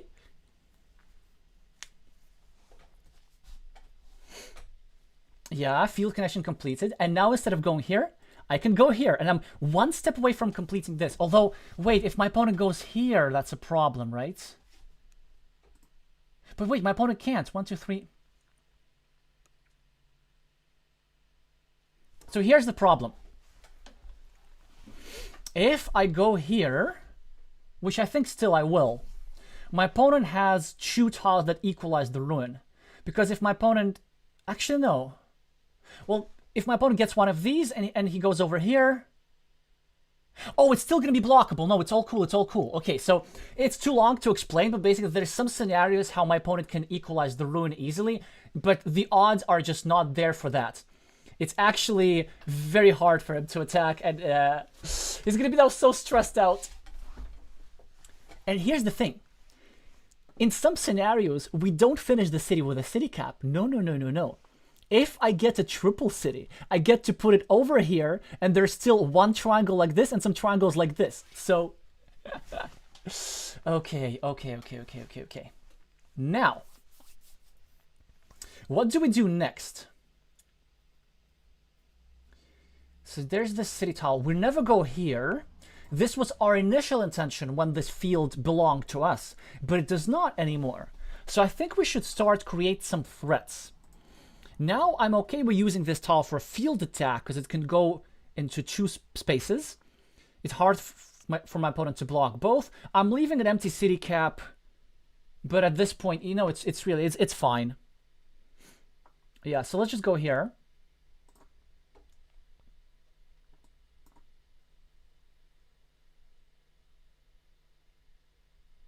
Let's see if my opponent sees the... It's not even the block. Like 1, 2, 3. It's so cool. The city is so hard to block. It's ridiculous. Okay, now the question is, do we complete the field connection or do we take the city cap? We should count up 1, 2, 3, 4, 5, 6, 7. Yeah, 2 curves. Easy decision. 1, 2, 3, 4, 5, 6, 7. Yeah, let's just do this first. Because this field is re-attackable anyway. Oh man, okay, our opponent gets the one tile that can equalize him the ruin. But I have one blocking tile, and this is what I have in mind. If my opponent goes over here, my opponent has to draw this thing. But if I draw a city cap, I get to place it over here and block my opponent's intentions. So in fact, like when my opponent goes here, there's only about a 25% chance for him to connect. And also I'm ahead of the scoreboard anyway, so I'm plus 14, plus 15. Let's say this equalizes and this doesn't equalize, right? I'm still going to be 4 points ahead. So I still have like a lot of winning tiles. Obviously I can't go over here because like, wait, or can I? Wait, is that a brilliancy? 1, 2, 3, 4, 5, 6, 7. No, it is not. Because I'm taking away a tile from myself. Yeah. Basically, the reason I thought of going here because there's still one tile remaining, one starting tile remaining, but there's also one straight line remaining. So I think we have to just dump this tile and see what happens. Okay. My opponent blocks the field connection over here, which makes sense, but that's why we weren't in a hurry because this will still have the other end. The question is, do we meeple this road or is there going to be something better? Because there's still some road tiles remaining. There's some city caps. Actually, no, I don't think we meeple this road yet. I think we... Yeah, because my opponent, you know, can still re-attack the field, and we might need this tile to re-attack the field. I mean, it was okay to meeple the road too. I think at that point everything wins. Because I see, like, in order to win, my opponent has to connect to the ruin and re-attack the field, but I will have one meeple, and even that will be not enough because the field is 15 points, and I'm up 15 points. So I have a meeple in hand which I can just use anywhere. I don't know. I really like this spatial idea. I'm quite happy about how this game is going. So maybe it helps when you're rooting for the opposing side because it just makes me motivated more. Also, by the way, if my opponent goes here, then I might just want to block the field connection instead.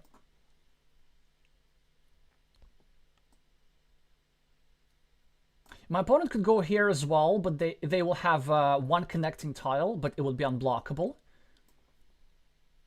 I believe the tiles are curve, starting tile, Dorito, big city. Oh yeah, that's it. We got them. Without counting tiles whatsoever. Yeah, okay, all good, all good. So now let's think about this. What's more important? If we go here, we're essentially blocking a 12-point move. And I don't think there's any way for our opponent to get into the field. So, again, curve, even if my opponent gets like a starting tile on Dorito, yeah, it's just so hard. But if we go here, I guess we just need to count which kind of block is more important, right? So the game is won no matter what. We just need to be precise.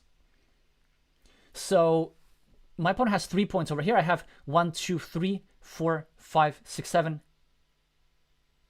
8, 9, 10, 11, 12, 13. So that would be a 10-point move for my opponent. I'm preventing a 10-point move. But this way, I'm preventing a 12-point move.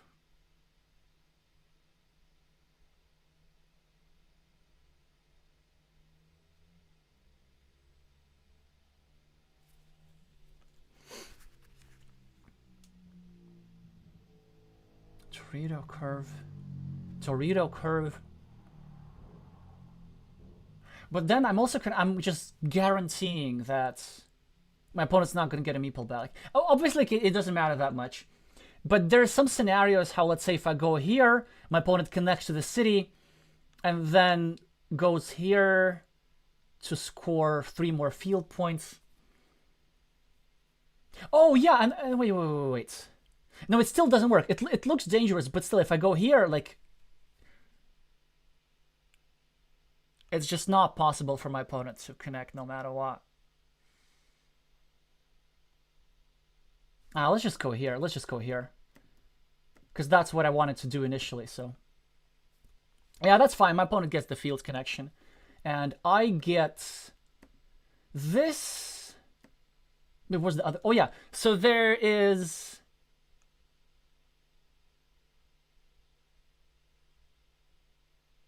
a Dorito and a starting tile. And the best move here is to actually go over here, but not meeple the... Oh no, it doesn't matter. Yeah, let's just meeple the city, and then we get either 7 points. Yeah, so we get the starting tile, it's fine. So it's a 6-point road over here. And the purpose of attacking this field was not necessarily to win the field or tie the field. It's just to make sure that one of our opponent's meeples is tied down. Alrighty. Okay. I'm getting in a bit of better shape.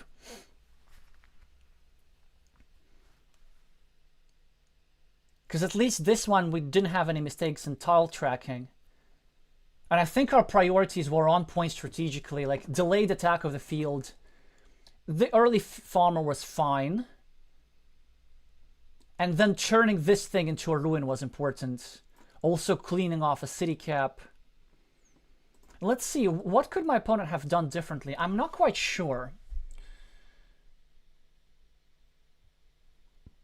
Maybe if there was an option to start blocking this a little bit earlier.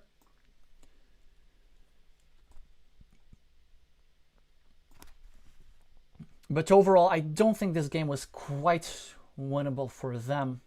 Well, anyway, good game, good game. It was interesting for sure. I probably have time for one more. Let's see if we have any more challenges after this. Probably gonna need to wait a while.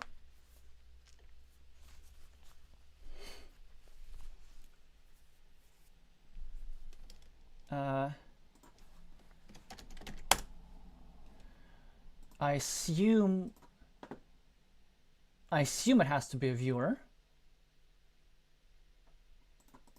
Oh yeah, they are. I mean, I know that they are, but like, I assume it has to be somebody who's watching the stream.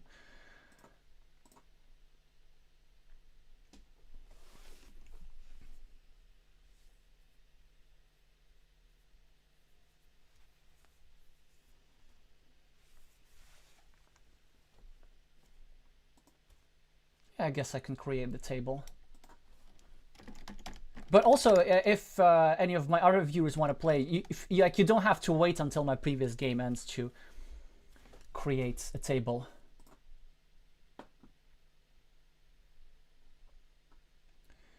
Alrighty, slow time control, let's go. And for once we're playing against somebody who's not a member of a national team. They're from Ukraine, but they are not from Team Ukraine. Fun fact about Team Ukraine, they're now the highest rated team in the entire championship. Even though they have been eliminated, they have the highest average elo. We have to go here. It can look incorrect to some players, but the main idea here is that we control the opponent's city. And the downside of that is that we're leaving a 2-point road dangling, but we'll just have to live with it.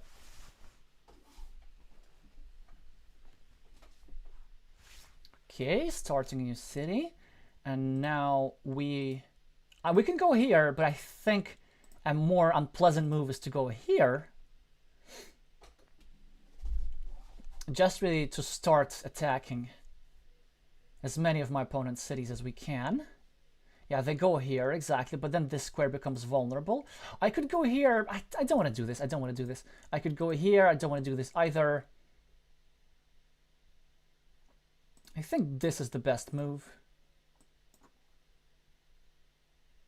That's a good move too. That's a good move too. Now we're going to try to hunt down this meeple. You know what? Yeah, not the worst 0-point farmer. Because it's just so open, so incredibly open that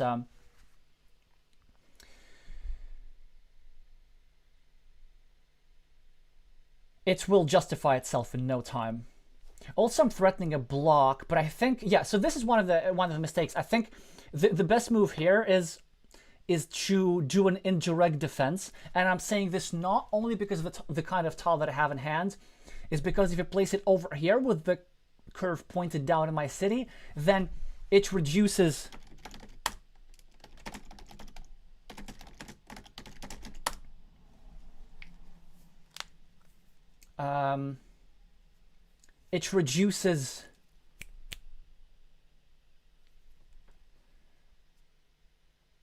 the tiles. So like if my opponent places the curve here, then I have only 2 blocking tiles remaining. But basically these guys, right? And everything else I can put over here will block both of our meeples. But now I get to not only block my opponent's meeple, but also to continue this, and it just should be the decisive advantage, basically. It's just really, really hard to come back from something like that. But, you know, we'll see. I said it once in a speedrun video, and I ended up losing the game. Also, you haven't seen that speedrun video yet, and there's a reason. I've actually, before the championship, I've shot like about 3 to 4 hours of footage. But because of the championship,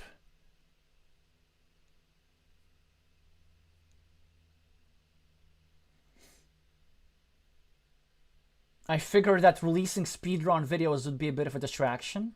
So I've left them all for later. But yeah, in one of these, I kind of blocked my opponent's meeples early and thought it was a decisive advantage, but it wasn't enough. Okay, now here, several moves. I can go here, build up my monastery, not bad. I think it's a good idea to fight for this road, though. It's a good road. Later on, I can also go over here, perhaps.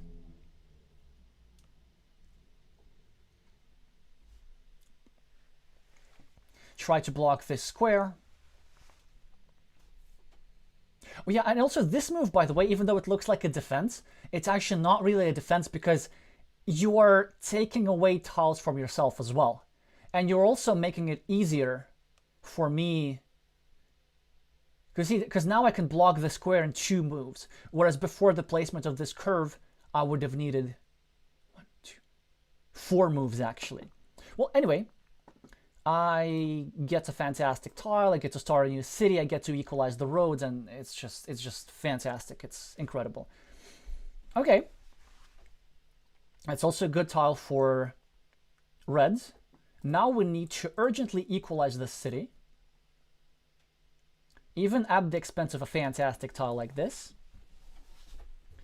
So now, yeah, but it's very good what my opponent just did. So now, I think, is that the worst idea to go for the road steal? I kind of like it. Like, I don't want to be taking 3 points to create the... Okay, the content. We're going to go for the content.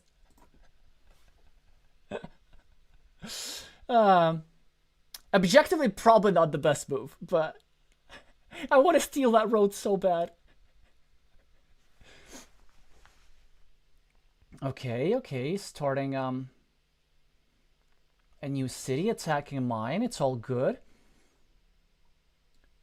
Oh, I have only 2 squares. Obviously, I'm not going to go here because it hurts me, so I have to go here. That's interesting. Yep, yeah, here comes the block, but, well, it's okay. It is what it is. Now I probably have to equalize this city in case my opponent gets a splitter. Yep. Now I find myself in a problematic situation, man. Why did I do this?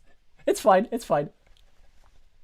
Okay, so I could go here, but it leaves my stuff vulnerable. So I think I'd rather go here, actually.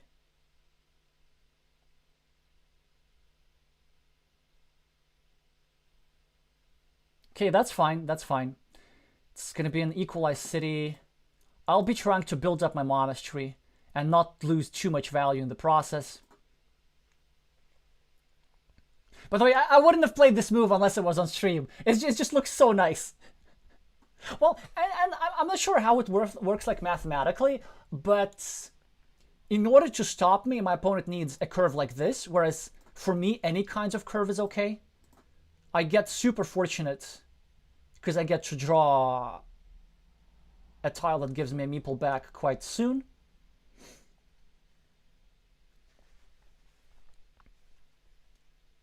Now we will both exchange with quick points.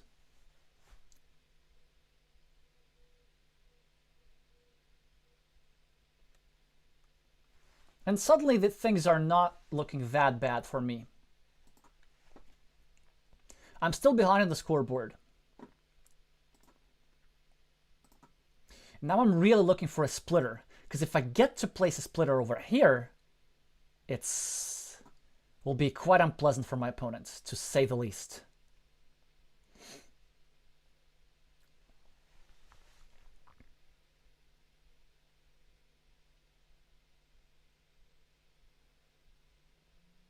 Well, because I get a meeple back and then my opponent is sort of kind of trapped here. It's a great move. Limiting my field, which is currently sits only at 3 points, so that's not a lot of points. I could go here, I guess. Yeah, trying to limit this square. I could also go here to kill off a monastery spot and pre-build a road. No, I think this is better.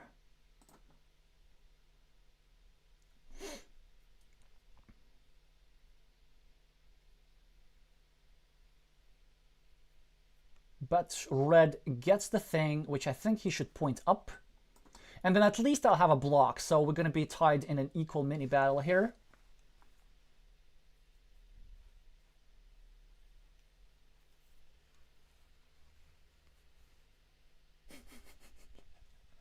Oh, wow. It's a good move. It's a good move. I think maybe, not sure about the priority, but I love the idea. That's quite aggressive scoring. But I'm now going to go here and then set up this idea.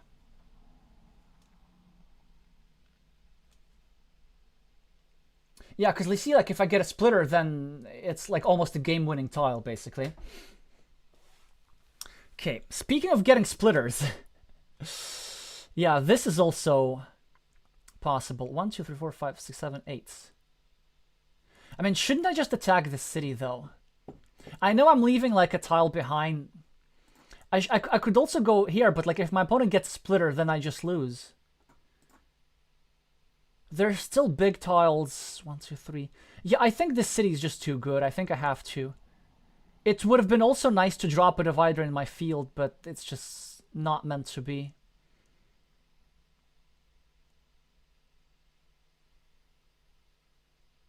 I don't know. I don't like leaving the empty city cab, but I feel like the benefits of this are just too huge. And if I get a bunch of those, there's some scenarios how I can finish the city quite quickly.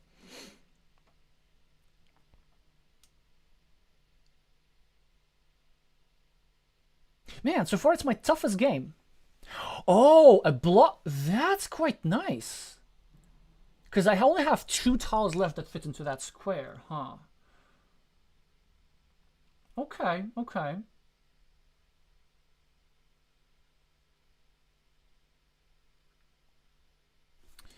Well, there's not much that we can do. We just have to block the city cap and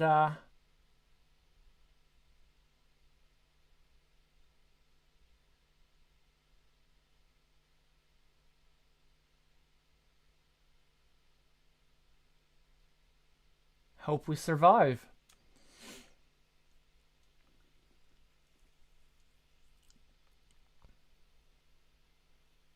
If my opponent blocks, I probably defend. If my opponent does anything else, I score 4 points.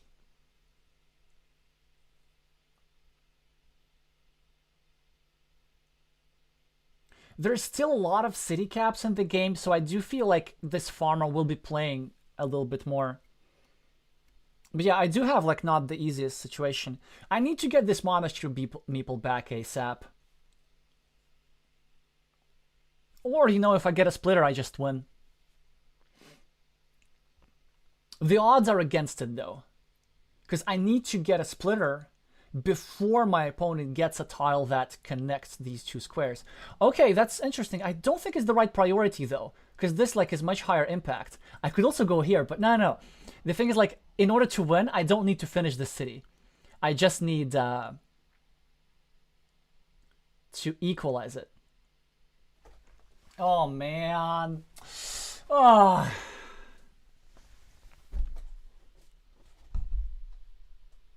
Such a fantastic tile, right? So, monastery, 2 points, 2 points. Roads, no, not good. I do feel like we have to go for a 50-50. Because there's some other benefits to this move.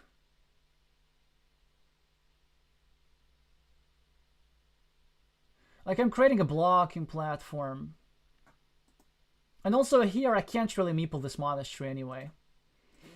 Yeah. So I think I'm just gonna go here.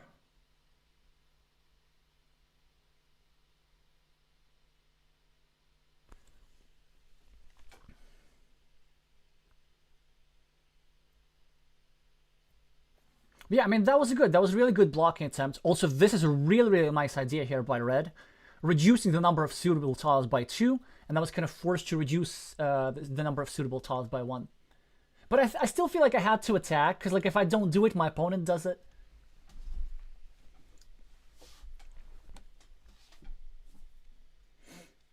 Oh, that's a nice idea, sort of starting a blocking attack on my monastery.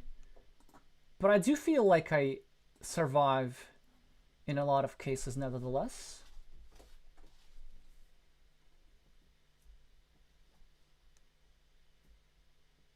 I'm trying to break Red City here. They should probably go over here, just prevent me from getting a splitter or something.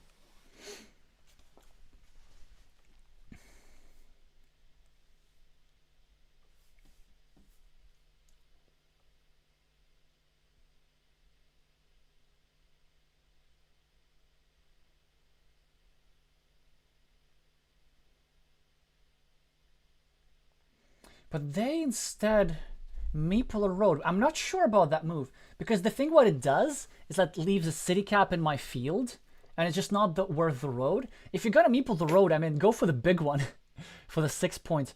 1, 2, 3, 4, 5, 6. Also, they're like only 3 curves. Okay, now it's a good tile that I have.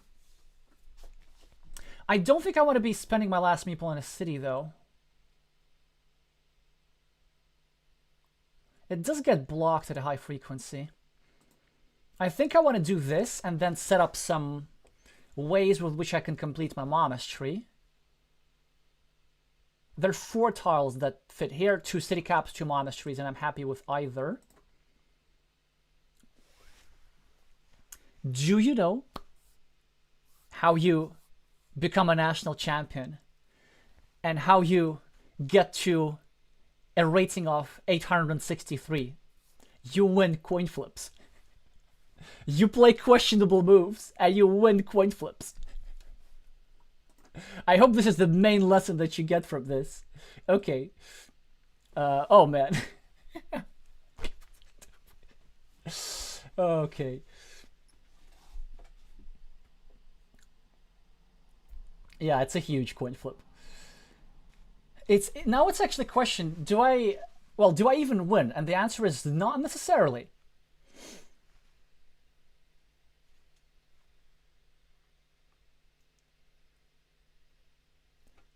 Okay, okay, that's a great move. Absolutely great move, starting a road like this, super aggressive.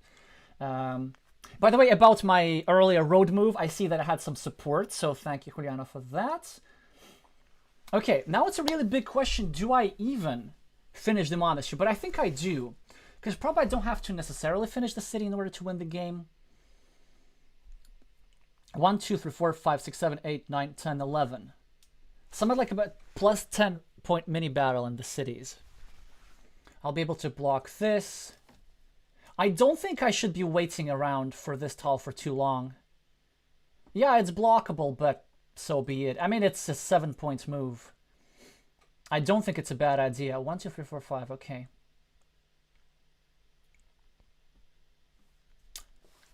Now I have another like super sinister idea in mind. I think I can block myself, sort of, kind of, and give myself... Oh, I think that's a mistake.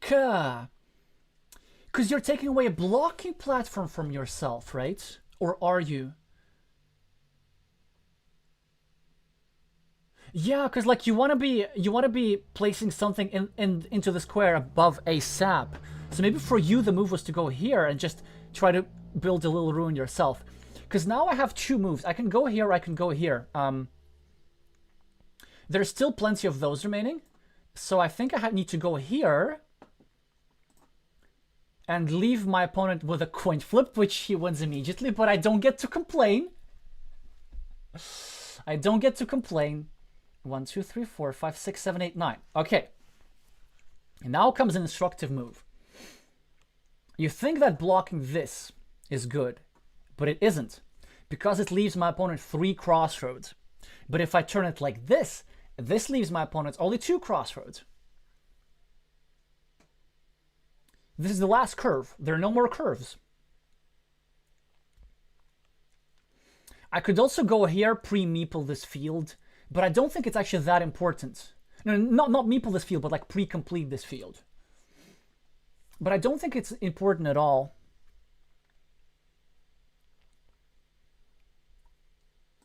Yeah, so we need to go here and just try to build around up top. 1, 2, 3, 4, 5, 6, 2 straight lines. Yeah, I mean, let's just do it. Let's just do it.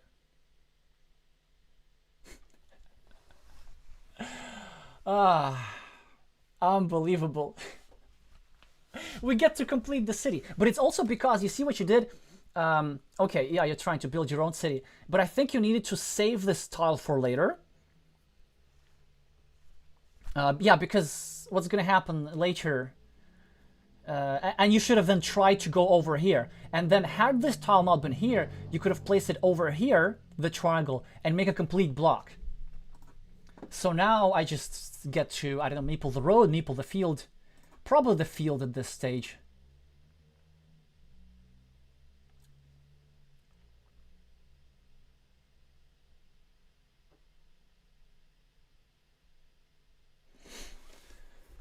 Whew.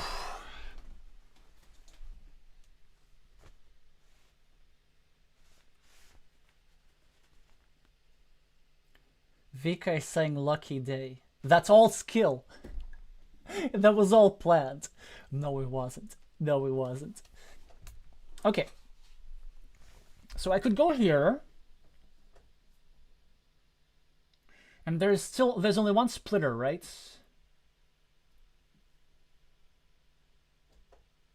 But I think at this point I should just let my opponent complete this city and just go and just do this, right?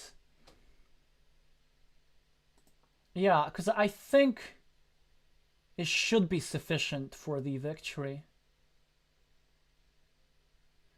Yeah, my opponent gets a meeple back. Then I get a nice road here.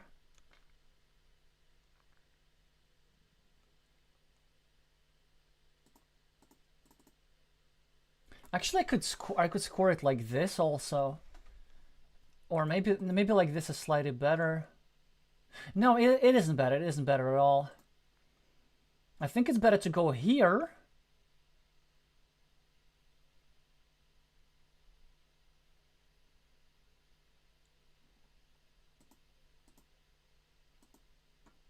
No, never mind. Let's just go here.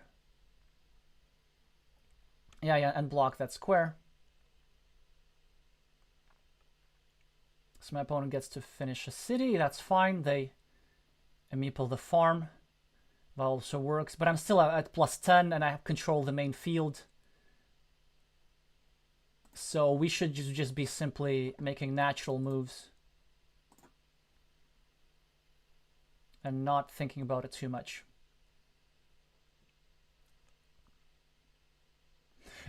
One of the reasons why I turned this city cap that way is precisely because of the scenario that my opponent just had.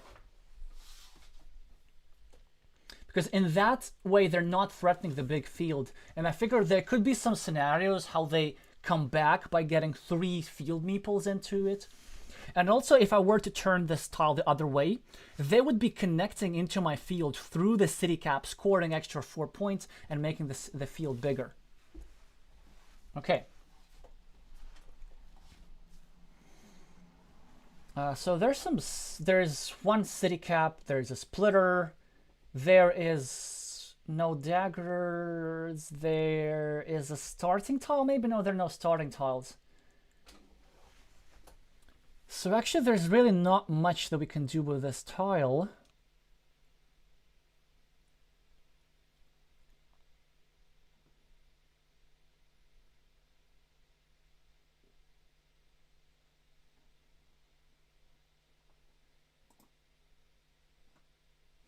I honestly think just adding 1 point to myself is the best play here.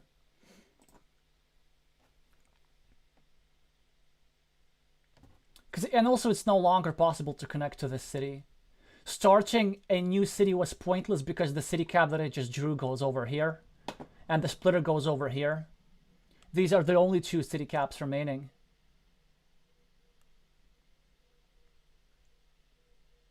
Actually, I see this mistake so often from like 500 level players. Probably with the meeple, I think, if Red is trying to come back. But now it's a huge tile for me, this city cap. Which, by the way, was earlier dropped here by my opponent.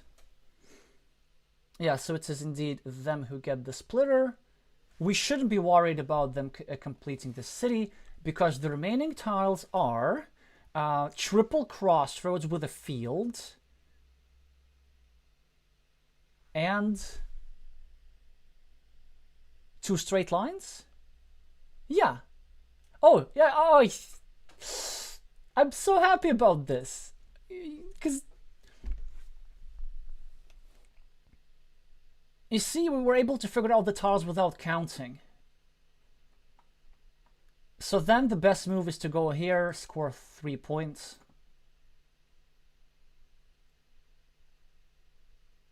Then the best move for them is to go here, score 3 points so that I don't get the 3 points. But then I get the stuff myself.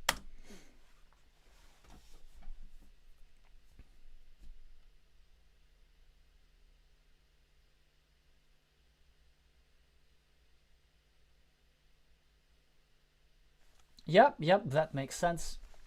And now they will go over here on their next move. And there's nothing I can do about it. Of course, I could go there myself, but that would be a 2-point move. So it's like either 3 versus 4 or 2 versus 3. I'm going to go with another field so that both sides have more points. And now red goes over here. Yeah, so overall, I mean, I'm not sure it was my best game, but like, I won a huge coin flip and then another one. So that was pretty much it. Yeah, I think like at some point, like red started playing really, really well. This blocking attempt was nice. Trying to block my monastery was nice. This road here was fantastic. But probably what you should have done is this, just like is the stuff that you did over here to try and find these type of high point plays elsewhere. And maybe also at some point prevent me from drawing the splitter by just connecting these two cities and equalizing. Because also as a result, I got a winning mini battle 6 points versus 4 points. And let's say if I were to get blocked, then I would have, if I were to lose this coin flip, I would have had a much, much harder game. All right, thanks for the game. That was interesting. I kind of feel fresh, so if you want to do one more, I'm happy to, but if not...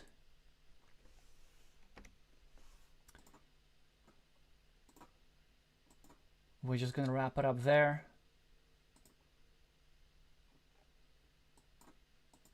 Yeah. Let's see if I have another challenge. Well, we have somebody who's just waiting for an opponent. I've played with this player a lot.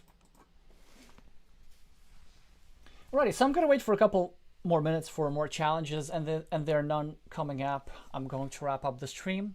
So I'll just keep talking about our plans. Tomorrow, big day of Carcassonne. Japan versus China in the morning together with a special guest, and in the evening Portugal versus Spain. That's the quarterfinals of the World Cup. Luckily that's going to be a solo stream. Not luckily, but likely that is going to be a solo stream. Let's just actually double check. And then of course Latvia is playing against Romania. Let's see if somebody's streaming that tomorrow. No, yeah, that's unfortunate. How come is nobody streaming Romania against Latvia? Well, I might need to ask some people. What else? Yeah, then next week, of course, I'll be streaming the semifinals unless I'm playing myself. And we're also going to have an Azul Games Against Viewers stream. And 2 weeks from that, I'll be streaming the finals of the World Cup unless I'm playing myself.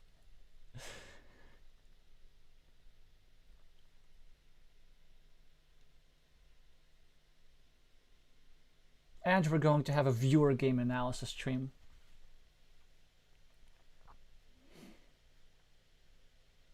Maple the like button for the algorithm, just to remind you.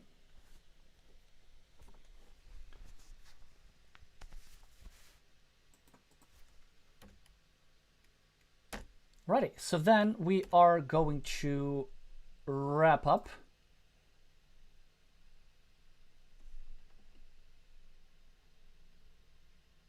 I don't know, I not much to say.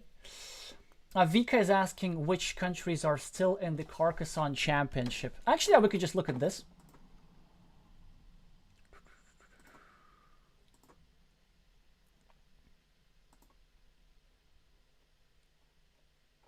So Romania and Latvia, China and Japan, RCP in France, Portugal, Spain. So these are the countries that are still in the championships.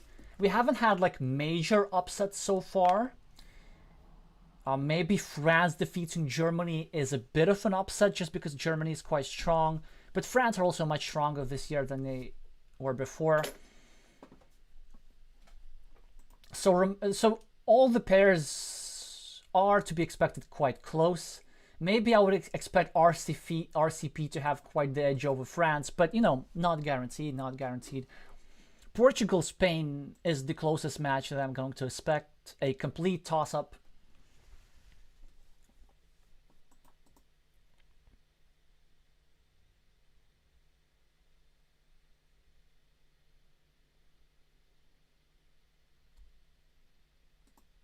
Oh, we have lineups for tomorrow. Oh, no way. I knew it. I knew it. So tomorrow I'm playing against Mars. Oh, man. I knew this would happen. So cool. So cool. So I am paired up with whom I would consider the strongest player in Romania. Oh, that's going to be such a match. Wow. Yeah, as you can see, man, they put up... So Romania, at least, they're taking this match seriously. They put the 5 absolute strongest players that they have. So I'm playing against Marian. Girapa's playing against only Denver.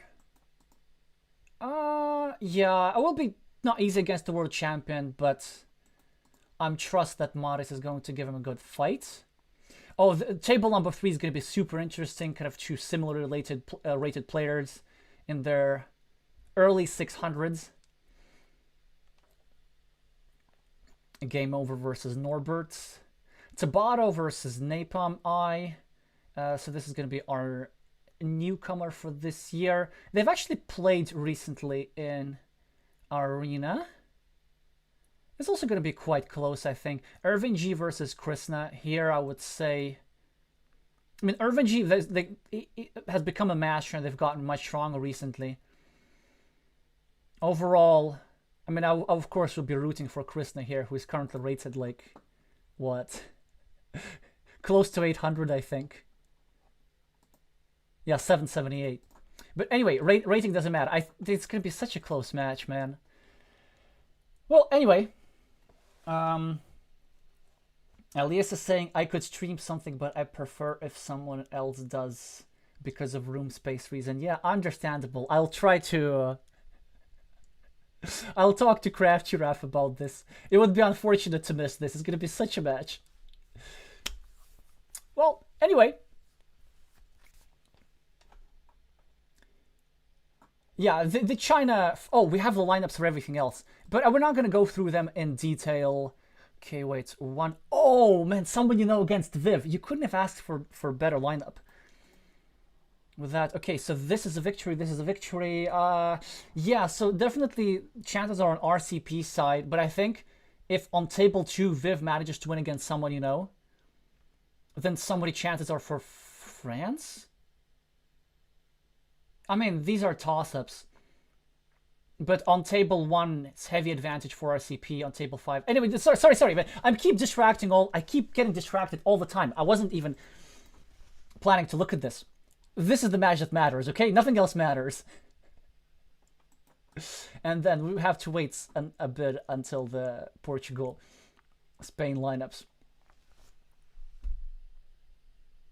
Oh, hi, Krish is here. Yeah. To be honest, I'm quite happy with pairing number 5. I assume you have some history already. Anyway... that should be enough for today.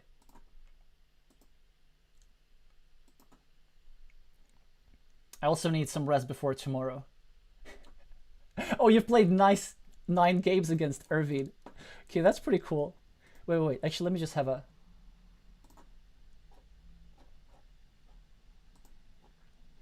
One, 2, 3, 4, 5, 6, 7, 8, 9.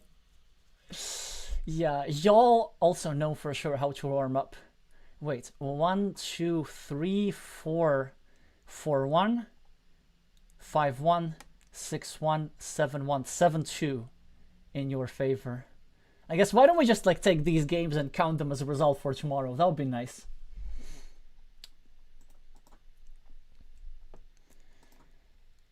Well, anyway. Yeah, see y'all tomorrow at, what, 13:50 UTC. Japan versus China, obviously, huge match. Yes, exactly, KK Spam. Keither versus Dr. Taihan is the one that I'm planning to focus on. Okay, since we already started talking about it, obviously I'm going to show it everything in the stream tomorrow, but China, Japan, I guess a complete toss-up, maybe like slightly favors China, just rating-wise. But on table 5, we have the Japanese player, the heavy favorite. On table 1, we have the Chinese player as the heavy favorite. And then the other 3 are toss-ups. Like, I guess Keither is currently now higher rated than Dr. Taihan, but they're both in very good shape right now. On table 3, I'd say Mitaukat is in good shape right now against Snow Island, but similar ratings. On table 4, also anything could happen. So, yeah, that's just these 2